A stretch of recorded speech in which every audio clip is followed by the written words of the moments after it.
At my father's will reading, surrounded by 9 relatives in a suffocating Atlanta law office, my mother laughed in my face. "Your father left you nothing," she announced, her voice dripping with venomous satisfaction. "He hated you for 18 years. I watched my sister's husband proudly adjust his luxury watch, already celebrating his new ownership of our family business. But when the lawyer slid a sealed brown envelope stamped with my father's name across the mahogany table, I said nothing. They had no idea that this single envelope held the power to destroy their entire fraudulent existence. My name is Camille, and I am 33 years old. Before I continue this story, let me know where you are watching from in the comments below. Hit like and subscribe if you ever stood up to toxic family members who underestimated your worth. Growing up in the affluent suburbs of Atlanta, the Sterling family name meant power, prestige, and old money. To the outside world, my mother Evelyn was a pillar of Black excellence, obsessed with high society events, country club dinners, and maintaining a flawless image for her church friends. But behind the doors of our sprawling estate, our home was a battleground of emotional warfare. My older sister Dominique was her undisputed golden child. She was a former pageant queen who never worked a single day in her life, coasting on my parents' wealth. She married Preston, a slick white finance broker who loved spending our money more than making his own. And then there was me. I was the family disappointment, the scapegoat who could never do anything right. 18 years ago, my father Marcus turned his back on me. He stopped speaking to me and allowed my mother to dictate my misery. When I refused to join their legacy sorority to pledge loyalty to their superficial world, I was effectively exiled. I moved out, paid my own way through university, and built a successful career as a forensic accountant. I built an empire from scratch, learning to read the hidden truths buried within bank statements and corporate tax returns. Now, 18 years after my father went cold, I found myself sitting in the polished leather chair of his corporate attorney's office. The air conditioning was broken, making the thick Georgia heat press heavily against the glass windows. But the real suffocation came from the people gathered inside the room. 9 relatives sat around the massive conference table waiting to carve up my father's legacy like starving vultures. The lawyer, an older man named Mr. Davis, cleared his throat and adjusted his reading glasses. He read the final testament of Marcus Sterling in a flat, monotone voice that starkly contrasted the explosive words printed on the page. The Sterling Transportation Empire, a massive logistics company my father had built from the ground up, was left entirely to my mother and Dominique. The sprawling family estate, the luxury vehicles, the liquid assets, everything was handed over to them without a single condition. Preston immediately leaned back in his chair, a smug and greedy grin stretching across his face. He wrapped his arm tightly around Dominique and loudly whispered that they could finally book that month-long vacation to Monaco they had been talking about. He was already acting like the newly crowned chief executive officer, arrogantly boasting to my aunt about the corporate changes he was going to implement by Monday morning. Evelyn sat perfectly upright, her expensive pearl necklace gleaming under the harsh fluorescent lights of the office. She turned her sharp, calculating gaze directly toward me, her eyes filled with a cruel and triumphant joy. She wanted to savor this specific moment, desperately hoping to see me break down and beg for scraps. "You hear that, Camille?" my mother asked, her voice echoing loudly off the wood-paneled walls. "Your father left you absolutely nothing. He hated you for 18 years, ever since you turned your back on this family to go play with your little calculators. You are a disgrace to the Sterling name, and now your failure is legally documented for everyone to see." The room fell completely silent. My cousins and aunts shifted uncomfortably in their leather seats, avoiding eye contact with me, but no one dared to speak up or defend me. They all knew better than to cross Evelyn Sterling, especially now that she had just been handed the keys to the entire financial kingdom. I kept my face completely blank and emotionless. My rigorous training as a forensic accountant had taught me to never react emotionally until I possessed all the factual data. I simply clasped my hands together in my lap and stared back at her with absolute calm. This lack of a reaction seemed to irritate her further, But before she could launch into another verbal attack, the dynamic in the room suddenly shifted. Mr. Davis coughed again, clearly eager to finish his duties and escape the toxic family dynamic. He reached into his worn leather briefcase and slowly pulled out a thick, sealed brown envelope stamped with my dead father's name. He looked at the label, read the first line silently to himself, and his expression flickered with something I could not quite identify. Without saying a single word to my mother or Preston, he pushed the envelope directly across the smooth mahogany table. It stopped right in front of me. I said nothing. My Uncle Vernon, who had not spoken a single word to me in 13 years, suddenly leaned forward in his chair. He glanced nervously at my mother, leaned close to my ear, and whispered softly, "Open it, but do not do it in front of her. Put it in your bag right now." I slowly picked up the mysterious package, feeling the heavy weight of the thick documents hidden inside, and carefully slid it into my designer purse, fully prepared to uncover the final truth my father had left behind. The sharp metallic snap of my designer purse closing echoed like a loud gunshot in the tense silence of the law office.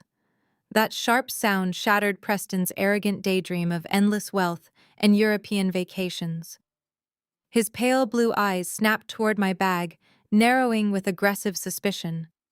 He shoved his chair back, the wooden legs scraping harshly against the polished floorboards. "Wait a minute," he barked, slamming his palms flat on the heavy mahogany table. "What exactly is in that envelope? Hand it over right now, Camille. Everything inside this room pertains to the Sterling estate, which means it legally belongs to my wife and my mother-in-law. You do not get to walk out of here with concealed family assets." He rounded the edge of the large conference table, his tall frame looming over my chair. Preston had always used his physical presence to intimidate the women in my family. Dominique shrank back slightly into her seat, accustomed to his sudden bursts of temper. My mother, however, watched the confrontation with eager anticipation. Evelyn Sterling sat perfectly still, her lips curled into a vicious smirk, thrilled that her chosen son-in-law was doing the dirty work of putting the family scapegoat in her place. She wanted to see me humiliated, stripped of whatever final token my father had left me. Mr. Davis adjusted his wire-rimmed glasses and immediately intervened, his tone shifting into a strictly professional warning. "Mr. Preston, I must clarify the legal boundaries of this meeting," the lawyer stated firmly. "That envelope was explicitly designated for Camille Sterling as a separate private conveyance. It is entirely outside the purview of the general estate and the probate process we discussed today. It is her sole legal property, and I suggest you return to your seat immediately." Preston ignored the warning completely. He extended his hand toward me, his fingers twitching with greedy entitlement. "I am the acting chief executive officer of Sterling Transportation," now he declared, puffing out his chest to project a false sense of absolute authority. "I oversee all legal and financial documents related to Marcus Sterling and his legacy. Give me that envelope right now, Camille, before I have building security detain you for attempted corporate theft." I did not flinch. I did not raise my voice, nor did I break eye contact. I simply looked at his outstretched hand, noting the slight, anxious tremor in his fingers, and then looked up into his flushed face. My rigorous training as a forensic accountant meant I never walked into any negotiation without knowing exactly who was sitting across the table. While my mother and sister spent their days worshipping his charming facade and his tailored suits, I had spent the last 3 years quietly running comprehensive financial audits on the man sleeping in my sister's bed. I knew every dirty secret he desperately tried to hide. "You are not calling building security, Preston?" I said, my voice smooth, steady, and ice cold. "And you are certainly not touching my property today or any other day. Unless, of course, you want to explain to my mother why the Internal Revenue Service filed a formal notice of federal tax lien against your personal checking accounts last Tuesday morning." Preston froze instantly, his eyes wide with absolute horror. The arrogant color completely drained from his face in a matter of seconds, leaving his skin looking like pale ash under the harsh fluorescent lighting. His outstretched hand dropped awkwardly to his side, as if the air around me had suddenly become electrified. I stood up slowly, taking my time to smooth the skirt of my black morning dress. I stepped directly into his personal space, refusing to yield a single inch of ground. I kept my voice low, ensuring that only he and Dominique could catch the full crushing weight of my words. I know all about this schedule. K1 discrepancies from your failed cryptocurrency startup. I continued enunciating every syllable with lethal precision. I know you leveraged over $3 million of undeclared capital gains through a highly illegal shell entity based in the Cayman Islands. I also know you are currently drowning in a severe liquidity crisis and facing an active federal audit. If you ever try to reach for my bag again, or if you ever attempt to threaten me in public, I will personally package my forensic audit of your offshore accounts and send it directly to the federal authorities. Do we have a clear understanding, or do you want to continue playing the powerful chief executive officer in front of your wealthy mother-in-law? Preston opened his mouth to speak, but no words came out. His jaw worked silently as genuine panic replaced his previous bravado. He took a slow, stumbling step backward, retreating from me, as if he had just realized he was standing far too close to an active landmine. Dominique looked at her husband with deep confusion, clearly not comprehending the dense financial terminology I had just weaponized against him, but fully recognizing the sheer terror radiating from his posture. "What exactly did you just say to him?" My mother demanded, her voice shrill and trembling with sudden frustration as she realized her golden son-in-law had just been effortlessly neutralized. "What vile lies are you secretly whispering to my family, Camille?" "Just offering some free financial advice, Mother," I replied, giving her a very chilling, empty smile. I picked up my designer purse, feeling the solid, reassuring weight of the brown envelope resting safely inside. I turned my back on the stunned room and walked purposefully toward the heavy oak doors of the law office, leaving Preston suffocating in his own unexposed lies. I pushed the heavy doors open and stepped out into the humid, dimly lit hallway. The legal reading was officially over, but the real war was just beginning as we all headed toward the church repast to face the rest of the family. The short drive from the suffocating law office to the First Baptist Church of Atlanta felt excruciatingly brief. I parked my car at the far edge of the sprawling, sun-baked asphalt lot, taking a deep, steadying breath of the thick Georgia air before stepping out.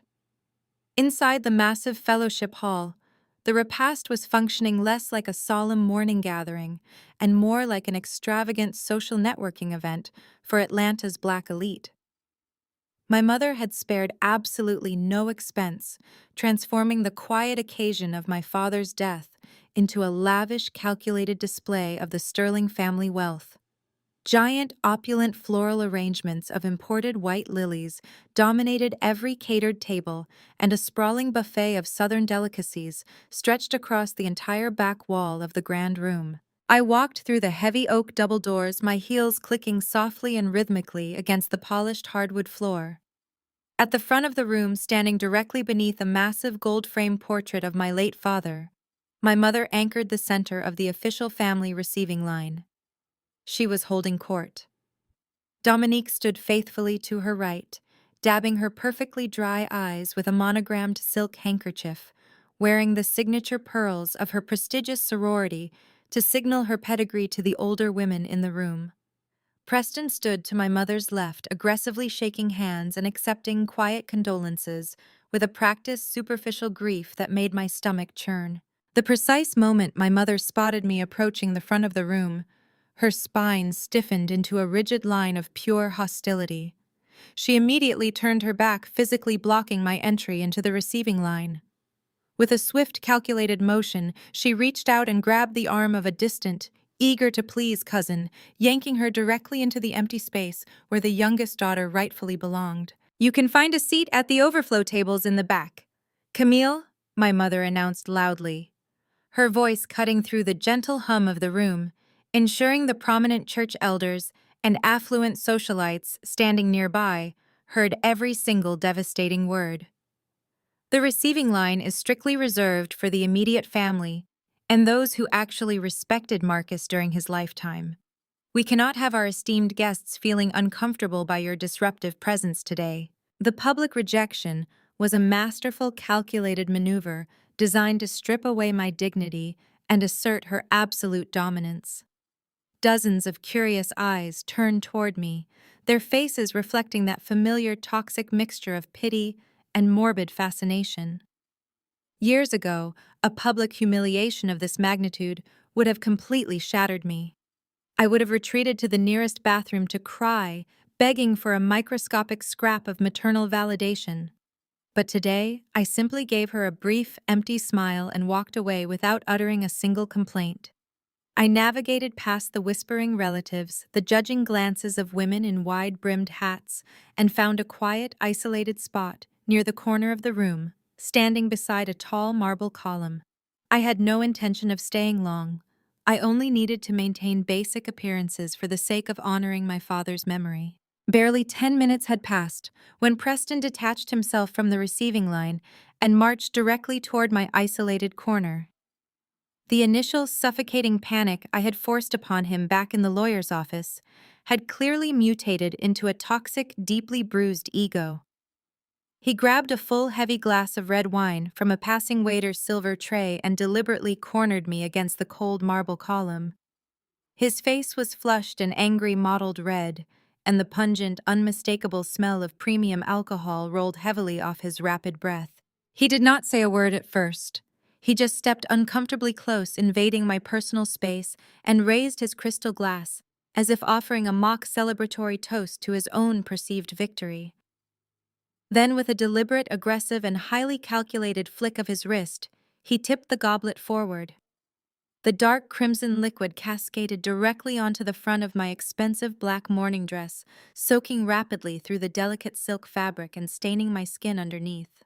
"Oh, my absolute deepest apologies," Preston sneered, his voice dripping with venomous, unchecked sarcasm. "I guess I am just so incredibly overwhelmed by my new massive responsibilities as the chief executive officer of the Sterling Empire.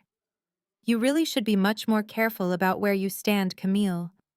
You are always getting in the way of people who actually matter." I looked down at the ruined wine-soaked silk clinging to my body, then slowly methodically raised my eyes to meet his furious, chaotic gaze. Preston leaned in dangerously close, his voice dropping to a harsh, threatening whisper designed to break my resolve. "You think you are so incredibly smart with your little forensic audit tricks?" he hissed, tiny flecks of spittle flying from his lips. "But you hold absolutely no real power in this city. Your mother controls the corporate board, and I completely control your mother. If you ever threaten to expose my financial maneuvers again, I will personally see to it that your boutique accounting firm is crushed into absolute dust. I will use the massive Sterling legal team to tie you up in frivolous, bleeding litigation until you are completely bankrupt. I will destroy your professional reputation so thoroughly that no major client in Atlanta will ever hire you again. Consider this your first and only warning." Preston continued, his chest puffing out with artificial, desperate dominance. "Pack up your miserable little independent life and get out of Atlanta by the end of the month. You are an outcast. You always have been the family failure. The Sterling legacy belongs entirely to me now, and there is absolutely no room here for a bitter, jealous spinster who refuses to know her proper place." The entire corner of the room seemed to hold its collective breath. A few prominent guests had clearly noticed the spilled wine and the aggressive, looming posture Preston had taken, but no one dared to intervene. They were all waiting for me to explode, waiting for the dramatic, emotional confrontation that would finally prove my mother's lifelong narrative about my supposedly unstable, difficult nature. But I flatly refused to give them the satisfaction of a reaction. I did not scream. I did not throw my own drink in his face. I did not even bother to wipe the dripping red wine from my ruined dress. I looked Preston directly in his eyes, deeply memorizing the desperate, pathetic arrogance written across his sweaty face. I absorbed his empty, hollow threats with the absolute stillness of a predator, waiting for the perfect, calculated moment to strike. Without saying a single word to him or anyone else, I turned on my heel and walked straight out of the church fellowship hall. I kept my posture perfectly rigid and my head held high as I crossed the crowded room. I could hear the aggressive, judgmental whispers of my extended family trailing behind me like a swarm of angry bees, judging my stained dress and my silent, stoic departure. I pushed open the heavy church doors and stepped back out into the blistering heat of the afternoon sun. I marched across the asphalt parking lot until I reached my car, unlocking it with a swift click of my key fob. I slid into the driver's seat, slammed the heavy car door shut, and instantly locked it. The deafening silence of the car's interior wrapped around me, providing a much-needed sanctuary from the toxic theatrical performance I had just endured. I took a deep, steadying breath, letting the cold anger wash over me and completely fuel my absolute resolve.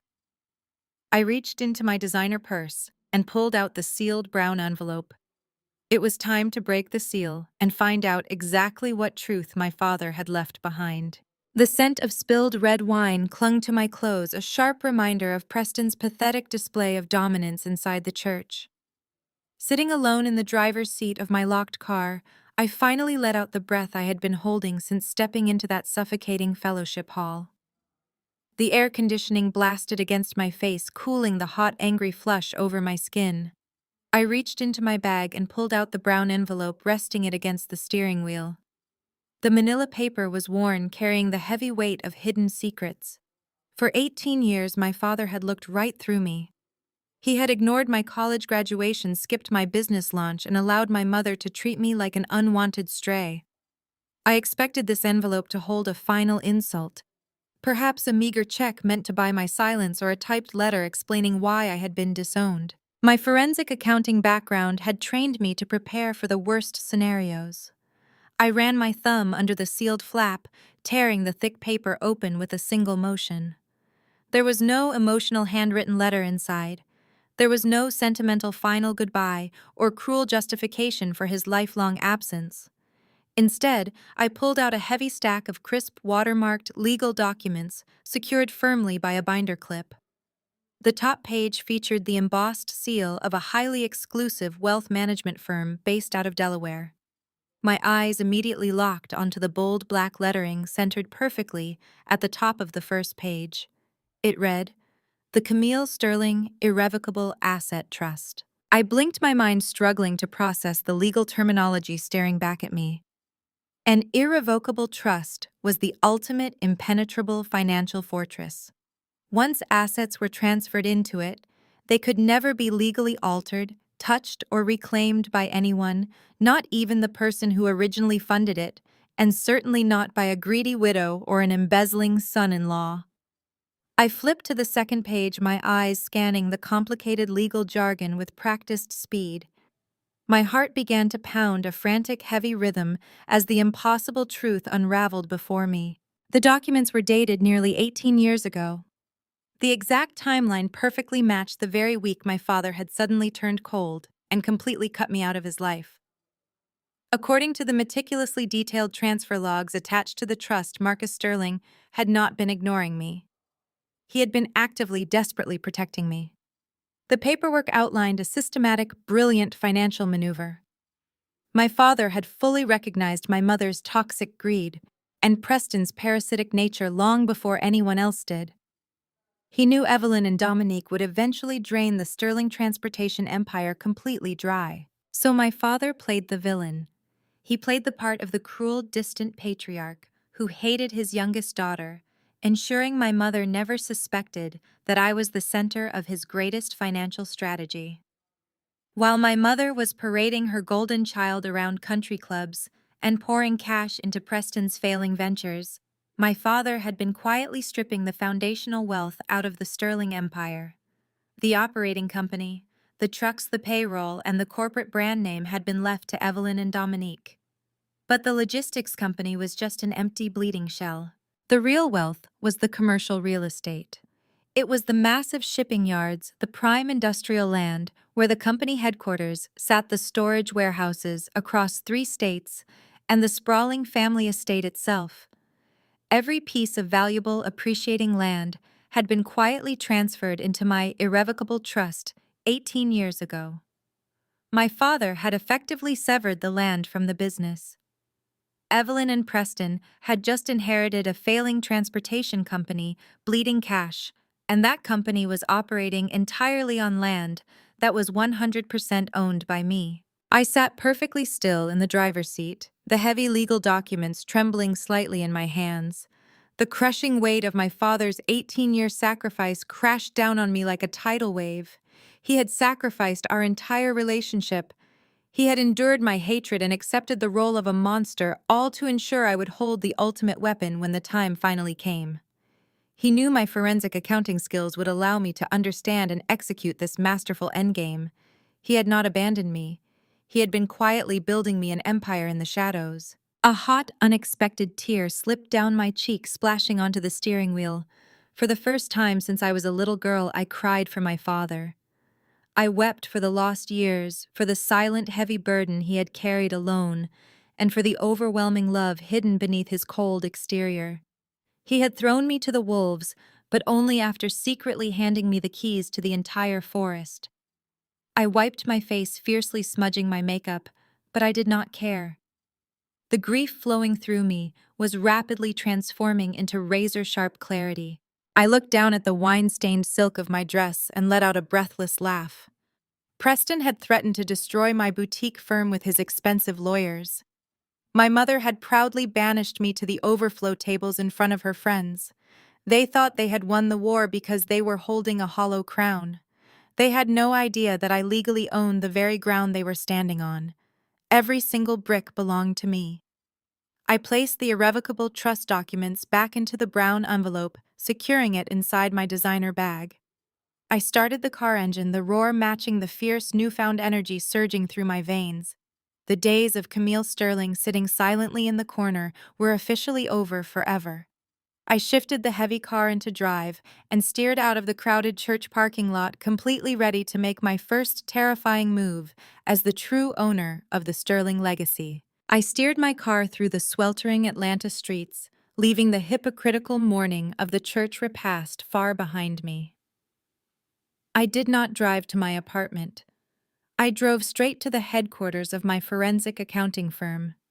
The sleek, glass-walled building stood in stark contrast to the heavy, outdated mahogany of the lawyer's office. This was my sanctuary. This was the fortress I had built with my own hands. I badged through the secure lobby, rode the private elevator to my floor, and locked the thick glass door of my personal office. The scent of spilled red wine on my dress was immediately replaced by the crisp, sterile smell of polished surfaces and financial ambition. I dropped my stained designer purse onto the massive glass desk, carefully extracting the brown envelope. I spread the thick stack of watermarked documents across the smooth surface, turning on my brass desk lamp. The emotional shock of the parking lot was gone, completely replaced by the razor-sharp focus of a seasoned forensic accountant. Beneath the primary trust establishment forms lay a secondary heavily sealed document. It was a sworn, notarized affidavit drafted by an entirely different out-of-state legal team. This was not meant for probate court. This was a private financial manifesto directed exclusively to me. As I read the first paragraph, the cold, clinical legal jargon faded away, and I could suddenly hear my father's deep, authoritative voice speaking directly from the pages. Marcus Sterling had not been a foolish man. He had been a meticulous, calculating architect who watched his own empire being slowly dismantled from the inside out. The affidavit detailed a timeline of financial hemorrhaging that began 2 decades ago. My father outlined exactly how my mother Evelyn had systematically drained the corporate accounts to fund her desperate obsession with Atlanta high society. The math was staggering. Millions of dollars had been quietly siphoned off to maintain the illusion of unlimited black excellence. There were exorbitant donations to her exclusive sorority alumni chapters, outrageous expenses for country club galas, and an endless stream of luxury vehicles purchased simply to outshine her wealthy church friends. Marcus realized that cutting her off completely would trigger a catastrophic, highly public divorce. A divorce of that magnitude would have forced the liquidation of the company assets, effectively destroying the generational wealth he had sacrificed his entire life to build. He was trapped in a marriage of financial extortion, forced to watch his legacy bleed out through $1,000 champagne flutes and designer handbags. And then the golden child brought home the ultimate parasite. The affidavit dedicated an entire section to Preston. My father had seen right through the charming tailored suits of my white brother-in-law from day one. Marcus documented every fraudulent consulting fee Preston had billed to the Sterling Transportation Empire. He tracked how Preston manipulated Dominique into demanding board seats and executive salaries for roles she never actually performed. My father knew that once he died, Preston would rapidly accelerate the embezzlement, inevitably plunging the entire logistics company into catastrophic bankruptcy.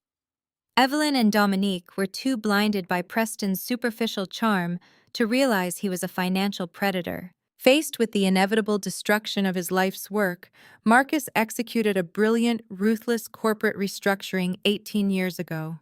He utilized a sophisticated strategy known as asset stripping and entity separation. He quietly divided the Sterling Empire into an operating company and a property company.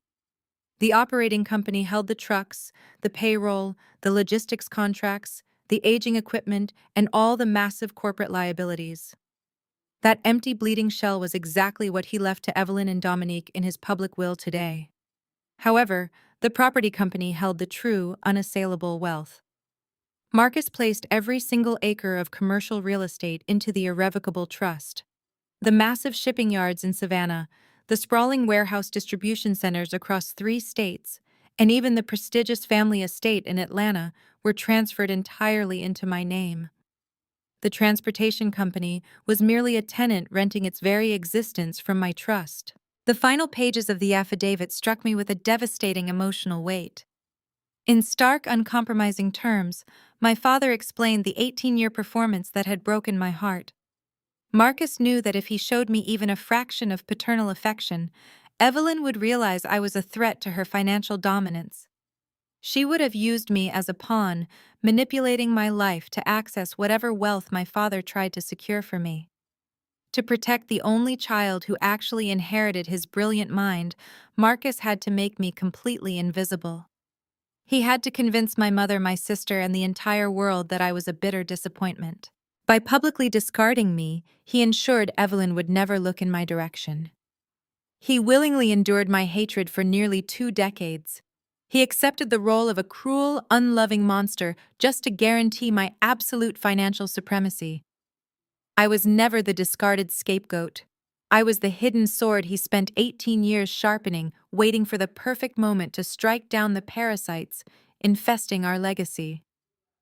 I slowly lowered the affidavit onto the glass desk, the sheer magnitude of my father's sacrifice settling deep into my bones.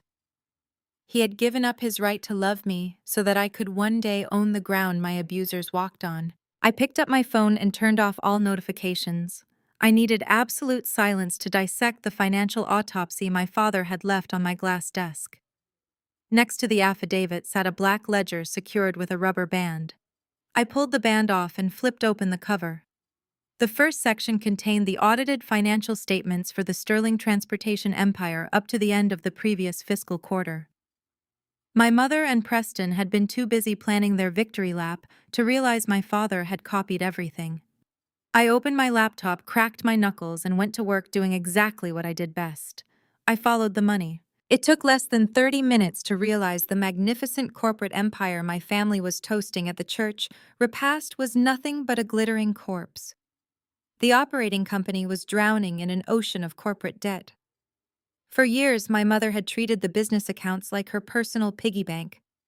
There were massive, unexplainable withdrawals marked as consulting fees that correlated perfectly with Preston joining the family. To cover the bleeding, my father had allowed the operating company to take out high-interest commercial loans using the aging fleet of transport trucks as collateral.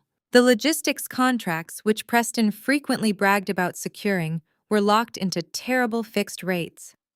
With the rising cost of fuel and fleet maintenance, the company was operating at a razor-thin margin that was rapidly shrinking into the red.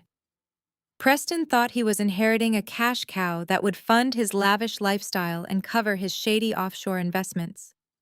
In reality, he had just been handed the steering wheel of a massive sinking ship. If he tried to extract even a single $1 million from the operating accounts, Now the entire company would default on its loan covenants and trigger immediate bankruptcy. But the corporate debt was only the first layer of my father's brilliant trap. I turned to the property schedules detailed in the second half of the Black Ledger. This was where the true masterpiece of Marcus Sterling's revenge was laid out in stark, undeniable ink. The Sterling transportation empire owned absolutely zero real estate, not a single square foot. The massive corporate headquarters building in downtown Atlanta, where Preston was planning to install himself as the chief executive officer. The sprawling high-capacity shipping yards down by the Savannah port. The strategic distribution warehouses spread across Georgia, Alabama, and Tennessee. Every single facility crucial to the company's daily operations was completely owned by the property holding company. And that property holding company was wholly owned by my irrevocable trust. I stared at the property deeds, a slow, predatory smile spreading across my face. My mother and her golden son-in-law were merely tenants.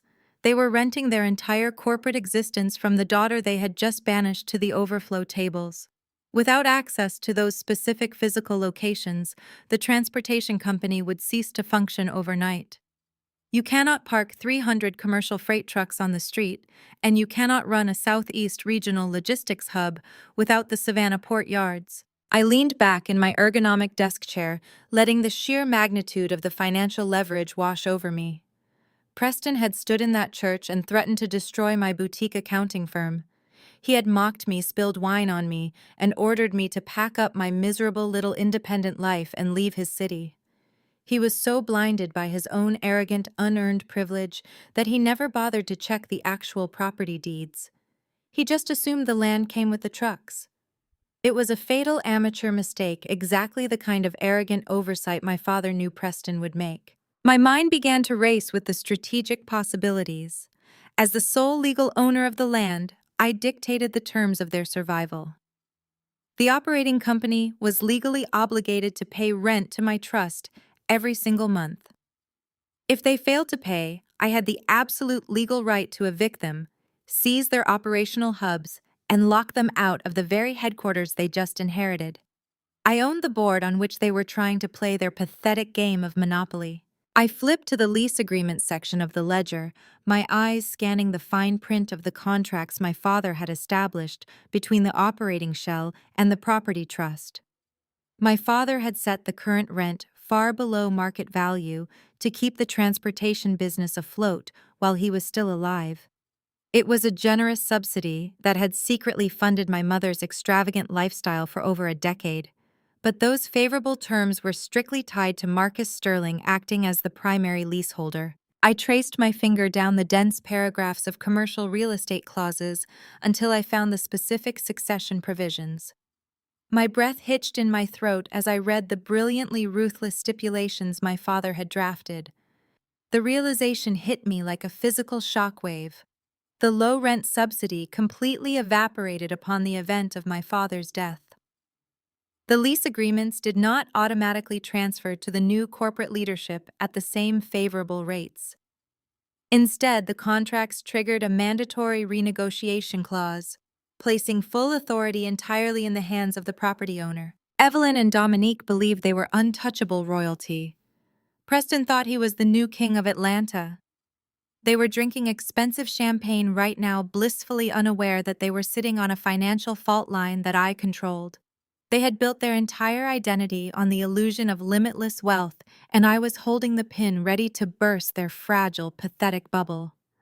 I closed the heavy black ledger, the solid thud echoing in my quiet office. The empty shell of their empire was completely at my mercy. All I needed to do now was examine the exact expiration dates on those corporate leases and prepare to collect my absolute due. I flipped through the commercial real estate files, tracking the dates on the master lease agreements. I smiled. My father had not just created a financial trap, he rigged it to detonate with absolute precision. My desk phone shattered the quiet. I hit the speaker. Harrison spoke briskly. "Camille, I just received the authenticated copies of the irrevocable trust from Delaware. I cross-referenced the master lease agreements against state commercial codes. Your father was a ruthless genius. The primary lease governing the headquarters portyards and distribution centers contained a strict mortality trigger. I leaned forward, my eyes fixed on the ledger. Tell me exactly what that means, Harrison. Tell me more. It means the entire commercial lease agreement was legally bound to Marcus Sterling, acting as the living guarantor, Harrison explained. The exact second his death certificate was signed and filed with the state, that master lease immediately dissolved. Sterling Transportation is operating without a valid commercial lease since Tuesday. They currently occupy those properties as illegal holdover tenants. Preston had stood in the church barely an hour ago, spilling red wine on my dress and bragging about his absolute control over the family empire. He had mocked my career and demanded I leave the city immediately. He had no idea he was sitting in a building he had zero legal right to occupy, barking orders on my land. There is more, Harrison continued. I pulled the detailed payment histories from the property holding accounts. Evelyn has been authorizing massive short payments on the already subsidized rent for the past 14 months. She was likely diverting that cash to fund Preston's failing cryptocurrency ventures or to maintain her own luxury purchases. Because your father never officially forgave that mounting debt, in writing, those massive shortages are legally classified as corporate arrears. The operating company currently owes your trust over $2 million in back rent alone. My mother and her golden son-in-law had literally handed me the perfect financial ammunition on a silver platter. They drained the company cash reserves dry over the past year, arrogantly assuming the money belonged to them by divine right and facing zero consequences. They were about to learn a brutal, unforgiving lesson about commercial real estate law. Draft the formal notice to vacate immediately. I ordered, my voice steady and completely devoid of any familial mercy. I wanted addressed directly to Preston in his brand new capacity as Chief Executive Officer. Copy my mother and Dominique as the primary corporate shareholders. Make sure there is no room for legal misinterpretation. What terms are we setting for this unauthorized holdover tenancy? Harrison asked, his tone shifting into battle mode. Increase the monthly rent by 400%? I instructed without a second of hesitation. Bring it up to the maximum current market rate and then tack on the maximum punitive premium allowed under Georgia commercial law for hostile holdover tenants. I want the new monthly operating cost to be so astronomically high that it immediately chokes the remaining financial life out of their stolen company. Harrison let out a low, impressed whistle. A 400% sudden lease increase will immediately trigger a technical default on all of their commercial trucking loans. The corporate banks will start calling in their markers the second they see that massive new liability hit the balance sheet. Preston will not even be able to make next week's payroll for the drivers. That is exactly the point of this exercise, I replied. Preston desperately wanted to play the role of a ruthless corporate titan. I am just providing him with a highly realistic, unforgiving business environment. What about the $2 million in back-owed rent arrears? Include a formal, aggressive demand for immediate and total payment, I commanded. I want the full $2 million transferred directly into the trust accounts within exactly 7 days. If they fail to remit the entire balance by next Friday at 5 in the afternoon, we execute the maximum eviction protocol.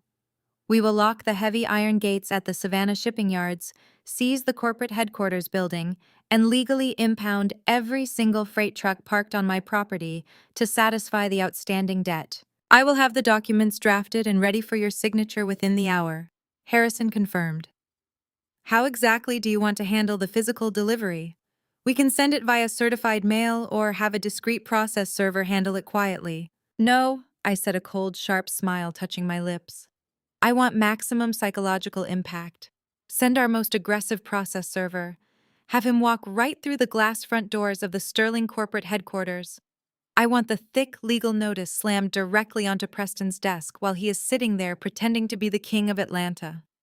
Make sure the process server loudly announces that it is a notice of extreme rent increase and a demand for millions in unpaid debt. I want every secretary, every middle manager, and every trucking dispatcher in that entire building to know exactly how much deep financial trouble their arrogant new boss is actually in. Consider it done, Harrison said. The ticking timer starts the exact second that envelope hits his desk. The trap was set, the terms were absolute, and the deadline was rapidly ticking. Preston and Evelyn thought they could simply erase me from the family narrative and enjoy the rich spoils of my father's hard work.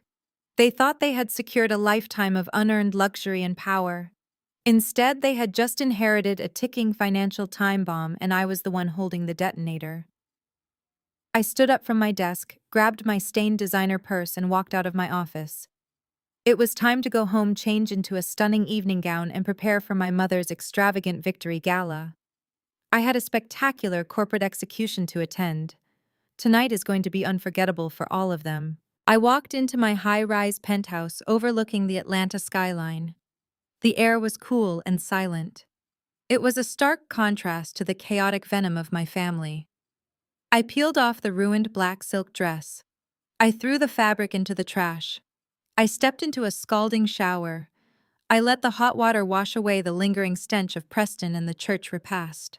I wrapped myself in a plush white towel. I stepped back into my bedroom. My personal cell phone began to vibrate violently across the marble vanity. The caller identification flashed with a name I had actively avoided for years. It was Dominique.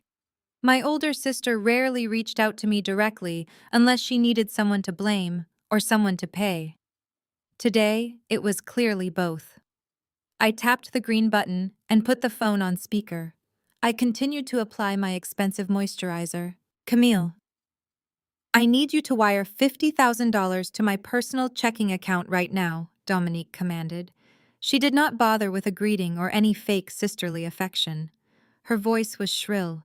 It carried the entitled tone of a former pageant queen. What makes you think I would send you $50,000? I asked calmly. Because you owe it to the family, she snapped back. Those imported white lilies and custom floral arches at the church today cost an absolute fortune. Preston and I are hosting the corporate gala tonight to celebrate his new chief executive position. I simply do not have the liquid cash to cover the florist bill right now. Mom said you were hoarding cash in your little accounting firm, so you are going to pay for it. I picked up my diamond earrings. I examined them in the mirror. You and your husband just inherited the entire sterling transportation empire, I replied. Why do you need my money to pay a florist? That is none of your business, Dominique yelled. Her frustration clearly masked a deep financial panic she did not fully understand yet. Preston said you were acting entirely out of line at the repast. Mom told me about that envelope the lawyer gave you. I know you stole something from the estate. If you do not wire that money to me in the next 10 minutes, I am going to have Preston sue you for stolen inheritance. We will drag you into court and absolutely destroy your reputation. You owe us this money, Camille. You owe me. I listened to her desperate, uneducated legal threats with absolute clinical detachment. Dominique had zero understanding of how corporate finance or estate law actually worked. She was repeating buzzwords Preston yelled. She truly believed that threatening a forensic accountant with a lawsuit over a legally binding irrevocable trust would somehow force me to submit. I did not raise my voice. I did not offer a single word of explanation about the trust, or the empty corporate shell, or the massive debt her husband was currently hiding. I simply reached forward and tapped the red button. I disconnected the call in the middle of her frantic screaming. My phone immediately lit up with an aggressive barrage of text messages. Each one was more hostile and demanding than the last. I swiped the screen and blocked her number entirely. I tossed the phone onto the bed. I had much larger corporate executions to manage today. I walked over to my home office setup and opened my laptop. I initiated a secure video call with Harrison. My attorney appeared on the screen. He was sitting in his own office with a thick stack of legal documents resting in front of him. The notice to vacate and the demand for the $2 million in back owed rent are fully prepared, Harrison confirmed. He held up the stark white papers. I have our most relentless process server standing by in the lobby of the Sterling corporate headquarters. His name is Jackson. The timing is absolutely critical, I instructed. I leaned closer to the high-definition camera. Preston loves an audience. He feeds on the attention of his subordinates. I want Jackson to walk into the executive suite right now. Preston is currently hosting his first afternoon staff meeting as the new boss. I want that legal demand dropped right in the middle of his big corporate debut. Harrison smiled. A sharp, predatory look crossed his features. Jackson is entering the elevator bay as we speak, he said. He looked down at his phone. He is approaching the glass doors of the executive boardroom. I watched the digital clock on my computer screen tick forward. I envisioned the heavy glass walls of the sterling boardroom. I pictured Preston standing at the head of the long table. He wore his expensive suit. He was lecturing the veteran logistics managers who had worked for my father for decades. I pictured the exact moment the heavy wooden doors swung open. They would interrupt his arrogant monologue. Harrison narrated the live text updates he was receiving from the process server. Jackson just walked past the executive assistant, Harrison reported. He read the incoming messages aloud. He entered the boardroom. Preston attempted to have him thrown out. Jackson loudly announced he was serving official legal notice on behalf of the property owner. He stated the 400% rent increase and the $2 million penalty in front of the entire senior management team. He slammed the documents directly onto the table. The room is completely silent. Preston is frozen. Jackson is leaving the building. I smiled. I felt pure satisfaction wash over me. The illusion of his supreme authority had been publicly shattered before he even had a single chance to truly enjoy it. Now it was time to meticulously prepare for my mother and her extravagant evening gala. I was completely ready to go claim my ultimate and absolute corporate throne later on tonight and rule the empire. The Atlanta night air was thick and humid as my black luxury car glided up the curved driveway of the Piedmont Country Club. This was the most exclusive venue in the city, a place where generational wealth and high society collided over expensive champagne and whispered gossip. My mother had booked the grand ballroom months in advance to host her highly anticipated black and white gala. She disguised the extravagant event as a celebration of the corporate legacy my father built, but everyone in our elite circle knew the absolute truth. This party was an expensive coronation ceremony, designed exclusively to flaunt Preston as the brand new chief executive officer of the Sterling Transportation Empire. Evelyn wanted her sorority sisters and the prominent church elders to see her golden son-in-law sitting comfortably upon the corporate throne. She wanted to bask in their jealous admiration. I stepped out of the luxury vehicle. My stiletto heels clicked sharply against the pristine cobblestone walkway. I was not wearing the modest, submissive morning attire my mother had always demanded from her scapegoat daughter. Tonight I wore a custom-tailored emerald green evening gown that hugged my curves and commanded absolute attention. It was a deliberate violation of her strict black and white dress code. I paired the striking dress with a magnificent diamond necklace I had purchased myself after closing my first major venture capital deal. I did not look like the rejected bitter spinster they had banished to the overflow tables earlier today. I looked exactly like what I was. I was a ruthless self-made millionaire, and more importantly, I was their primary financial creditor. The heavy oak doors of the country club were pulled open by two uniformed attendants. The grand ballroom was a spectacular vision of floral excess and sparkling crystal chandeliers. An elegant string quartet played soft classical music in the corner, providing the perfect background noise for the wealthy guests mingling on the polished dance floor. Waiters in crisp white tuxedos circulated smoothly through the crowd, carrying silver trays loaded with premium champagne and expensive caviar appetizers. I paused just inside the grand entrance, letting my eyes sweep methodically across the massive room. I quickly located my mother holding court near the center of the ballroom. Evelyn Sterling was wearing a breathtaking white silk gown, dripping in pearls, and laughing loudly with a tight circle of prominent church ladies. She looked absolutely radiant, completely intoxicated by her own perceived power and social dominance. Dominique stood faithfully right by her side, clutching a crystal flute and nodding eagerly at whatever fabricated story my mother was currently spinning. A few yards away from them, Preston was desperately trying to play his newly acquired role. He stood among a group of older, distinguished black businessmen who had known my father for decades. Preston held a glass of scotch, attempting to project the calm, steady authority of a seasoned corporate titan. But my trained forensic eyes caught the subtle, undeniable signs of his absolute panic. His smile was rigid and deeply strained. A thin sheen of nervous sweat coated his pale forehead, despite the powerful air conditioning blasting through the ballroom. He kept shifting his weight awkwardly from foot to foot, his eyes constantly darting toward the main exit.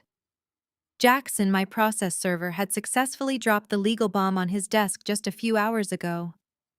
Preston now knew that the Sterling Operating Company was completely bankrupt and facing an immediate aggressive eviction. He was currently standing in a room full of millionaires, wearing a tailored suit paid for by my family, knowing he was essentially a dead man walking. I took a slow, deep breath and stepped fully into the brilliant light of the grand ballroom.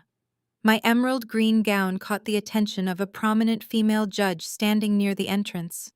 She turned her head, her eyes widening in immediate surprise. Within seconds, a ripple of hushed whispers began to spread rapidly through the crowded room. Heads turned, conversations abruptly halted, and the clinking of crystal glasses faded away. The bold, vibrant color of my dress was a glaring intentional insult to the carefully curated aesthetic my mother adored. I walked with slow, deliberate confidence straight down the center of the room. I did not shrink away from their judgmental stares. I offered polite, gracious smiles to the older family friends who looked at me with deep confusion. I was the exiled daughter who was supposed to be hiding in shame.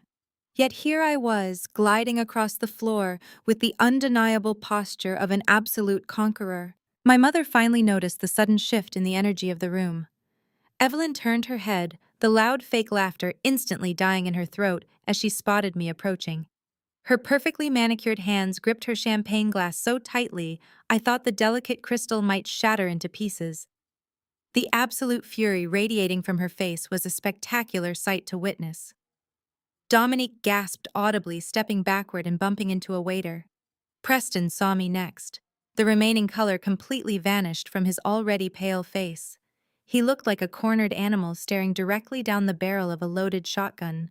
He knew exactly why I was here, and he knew he possessed absolutely no power to stop me. I was not a fragile, rejected daughter, desperately seeking the conditional love of my mother anymore.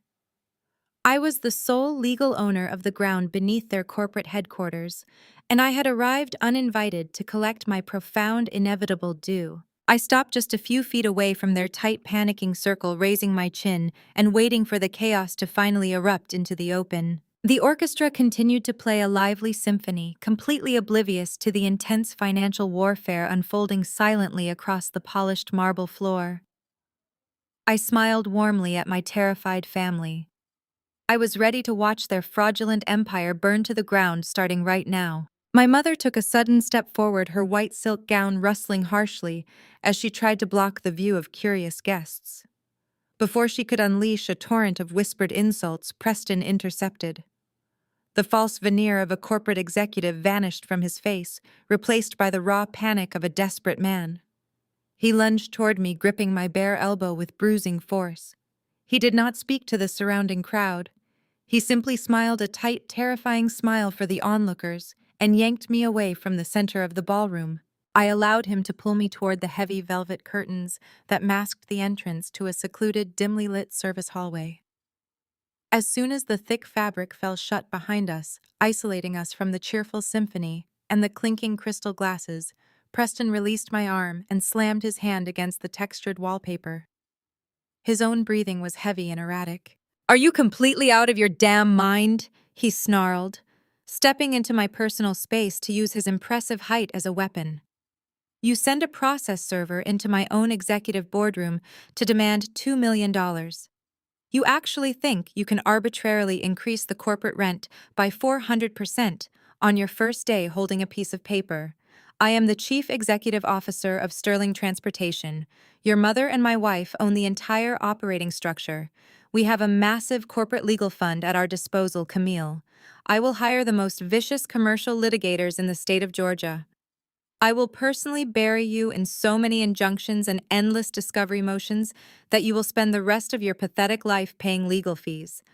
I will tie up your ridiculous trust in probate court for a full decade and bleed your boutique accounting firm completely dry. I stood perfectly still in the shadowed hallway. I slowly raised my hand and brushed an invisible speck of dust from the shoulder of my emerald green gown. I looked up directly at him, my expression radiating nothing but absolute freezing boredom. I did not shrink back against the wall. I stepped forward, forcing him to instinctively retreat a fraction of an inch. "You are going to bury me with the corporate legal fund?" I asked, letting out a soft laugh that echoed sharply in the corridor. "That is a fascinating strategy, Preston. It really is. The only problem is that the corporate legal fund does not exist anymore. Actually, the corporate cash reserves do not exist anymore either. You see, I did not just read property deeds when I opened my father's envelope. I pulled the master financial ledgers for the entire operating company. I ran an uncompromising forensic audit on the business you are pretending to run." Preston scoffed, though the sound was weak and trembled slightly in his throat. "You have no idea what you are talking about. The company is generating massive revenue." "The company was generating massive revenue," I corrected him smoothly, enunciating every syllable like a judge delivering a death sentence. "But then a very greedy leech married my sister. I traced the money, Preston. I followed every fraudulent consulting fee you billed to the company over the past 14 months. But those fake invoices were just pocket change to you, were they not? You needed something much larger to cover your catastrophic financial failures." The last drop of artificial courage evaporated from his eyes. His mouth opened, but his vocal cords completely failed him. He was staring at me like I had just read his mind. "I know exactly what you did on the 14th of October last year," I continued, my voice dropping to a lethal, deadly whisper. "You authorized an emergency, unauthorized transfer of exactly $3 million directly out of the Sterling Transportation Employee Pension Fund. You routed that money through two dummy corporations before parking it securely in a hidden offshore account in the Cayman Islands." Preston grabbed his own chest, his breath coming in short, rapid gasps. "You cannot prove that. You cannot possibly have those banking records." "I am a forensic accountant," I reminded him coldly. "Uncovering corporate theft is my profession. You stole $3 million from the retirement accounts of people who drove trucks for my father for 30 years. And you did not even steal it to invest in the company. You stole it because you had heavily leveraged yourself on margin in a highly volatile cryptocurrency exchange. When the digital market crashed last autumn, you received a massive margin call. You either had to produce $3 million in cash within 48 hours, or face personal bankruptcy and federal fraud charges. You robbed my father's loyal employees to save your own pathetic skin." He was visibly shaking right now. The tailored tuxedo jacket he wore suddenly looked 3 sizes too big for his shrinking, cowardly frame. He pressed his back flat against the hallway wall, trying to put physical distance between himself and the terrifying reality I had just outlined. The arrogant monster who had spilled red wine on my morning dress was entirely gone. "If I take my audit dossier to the corporate board, or better yet, straight to the Federal Bureau of Investigation, you will not be worrying about paying my monthly rent," I said, leaning in closer. "You will be worrying about serving 20 years in federal prison for wire fraud, extensive embezzlement, and violating your fiduciary duty. You do not have a war chest, Preston. You have a prison sentence waiting to be formally filed. My formal demand for $2 million in back rent is not a friendly negotiation. It is a strict financial penalty for your stupidity. You have exactly 7 days to wire those funds to my trust account.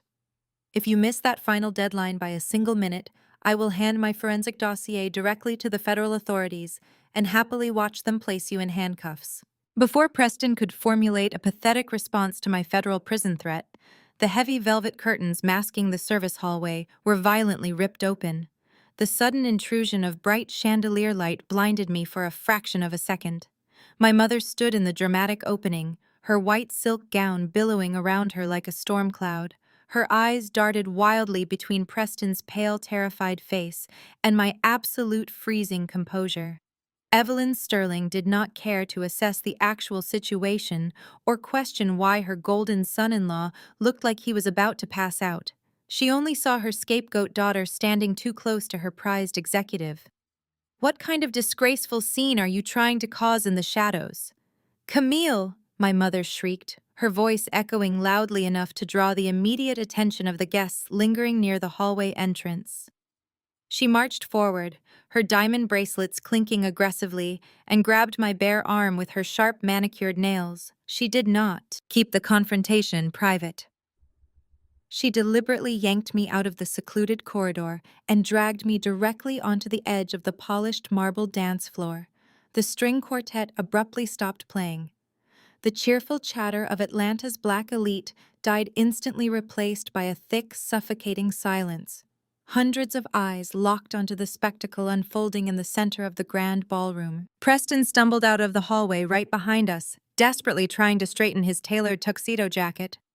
He looked at my mother with wide, pleading eyes, silently begging her to stop, before she triggered the financial detonator I was holding. But Evelyn was completely intoxicated by her own perceived power and deeply addicted to theatrical humiliation. She turned to face the audience of prominent judges, wealthy church elders, and her judgmental sorority sisters, ensuring every single one of them had a front row seat to my destruction. "Look at her," my mother announced, pointing a trembling, furious finger directly at my face. "You barge into a private, exclusive celebration uninvited, wearing a dress meant to steal the spotlight, and then you corner my son-in-law in a dark hallway. You are so violently jealous of your sister's perfect marriage that you cannot stand to see Dominique happy. You have always been a bitter, miserable spinster who resents anyone possessing the high society status you failed to achieve." I looked at her, refusing to break eye contact or show a single ounce of shame. "You are defending a thief, mother," I said evenly, keeping my voice calm but projecting it clearly across the silent ballroom. "That man is a financial parasite." The absolute audacity of my defiance pushed her entirely over the edge. "Evelyn." Sterling raised her hand and struck me across the face with devastating force. The sharp, ringing crack of her palm connecting with my cheek echoed violently through the massive room. My head snapped to the side from the sheer impact of the blow. A collective, horrified gasp rippled through the crowd of elite guests. Dominique covered her mouth in shock, while Preston physically recoiled fully, realizing that my mother had just signed their corporate death warrant. The stinging pain bloomed rapidly across my cheek, and the metallic taste of fresh blood pooled in the corner of my mouth where her diamond ring had caught my lip. Before my mother could raise her hand to deliver a second strike, a tall, broad-shouldered man stepped purposefully out of the crowd of stunned onlookers. It was Uncle Vernon. My father's younger brother had not spoken to me or attended a family gathering in over 13 years, deliberately avoiding my mother's toxic environment. He marched directly onto the dance floor, positioning his imposing frame firmly between my mother and me. He grabbed Evelyn by her raised wrist, his grip like an iron vice. "You will absolutely regret that strike, Evelyn, Uncle Vernon," warned his deep, rumbling voice filled with a dangerous protective authority. "Marcus warned me you would eventually let your arrogant greed destroy your basic humanity. My brother spent 18 years shielding this brilliant girl from your poison, and I will be damned if I stand by and watch you lay another finger on the true heir of the Sterling legacy. Take a good look at your golden boy over there, Evelyn. He is sweating because he knows his stolen empire is already burning to the ground." My mother yanked her wrist free, her chest heaving as she stared at Uncle Vernon in absolute bewildered horror. She looked frantically at Preston, expecting him to defend her honor, but the new chief executive officer was staring at the floor, completely paralyzed by his impending federal fraud charges. I slowly turned my head back to face my mother. I raised my hand and wiped the small drop of blood from the corner of my lip. I did not scream. I did not cry. I simply offered her the coldest, most terrifying smile I had ever mustered. "I owned this room. I owned the ground they stood on. You chose to publicly defend a man who just robbed your corporate pension fund to pay for his failed cryptocurrency bets," I announced clearly, making sure every wealthy investor and gossip in the room heard the specific financial crime. I hope you enjoyed this extravagant little party, Mother, because it is the very last one you will ever host on my dime. I turned my attention to Preston, delivering the crushing blow. The eviction deadline is exactly 5 p.m. on Friday afternoon. If the $2 million in stolen back rent is not wired directly into my trust account, by that exact minute I will lock the gates to your shipping yards, seize your headquarters, and hand my forensic audit straight to the authorities. I turned on my heel, took Uncle Vernon by the arm, and walked out of the grand ballroom, leaving the shattered, humiliating remnants of their fake empire in absolute, deafening silence. The heavy oak doors of the Sterling family estate slammed shut, sealing the three of them inside the opulent foyer. The morning after the disastrous gala felt like a suffocating nightmare. Evelyn paced across the imported Persian rug, her bare feet slapping against the hardwood floor. The white silk gown she wore the night before lay discarded in a crumpled heap upstairs, replaced by a luxurious silk robe that did nothing to mask her frantic, trembling movements. In the adjacent mahogany library, Preston poured himself a fourth glass of scotch. It was barely 9 in the morning, but the terrifying reality of federal prison was gnawing a massive hole right through his stomach. He swallowed the amber liquid, ignoring the sharp burn in his throat, and stared at the eviction notice sitting on the desk. $2 million in back rent due by Friday at 5, $3 million stolen from the employee pension fund. He was $5 million in the hole, and his sociopathic sister-in-law held the detonator. Dominique sat curled on the plush leather sofa, furiously scrolling through her phone. The Atlanta high society group chats were already exploding with vicious rumors about the altercation at the country club. "They are talking about us, Preston," she whined, her voice cracking with pure panic. "The prominent church elders are whispering about embezzlement and fraud. Camille completely humiliated us. You have to fix this immediately. We need to hire those vicious commercial litigators you promised and crush her accounting firm into absolute dust." Preston slammed his empty crystal glass onto the wooden desk. "We cannot hire any expensive litigators right now, Dominique," he snapped, the charming facade entirely stripped away. "We do not have any liquid cash. Your father left us a bloated corporate shell bleeding out from massive operational debts. The transportation company accounts are completely frozen until we satisfy this ridiculous extortion demand. If I try to move a single dime from the corporate payroll to fight her in court, the banks will trigger an immediate default." Evelyn stopped pacing and marched into the library. Her eyes were bloodshot, and the stinging red mark from the sheer force of her own slap still seemed to radiate with karmic payback. "What exactly are you saying, Preston?" she demanded, her voice sharp and uncompromising. "I handed you the keys to a generational empire yesterday morning. I expect you to act like a chief executive officer and neutralize that jealous, bitter girl. You told me the corporate war chest was entirely at our disposal."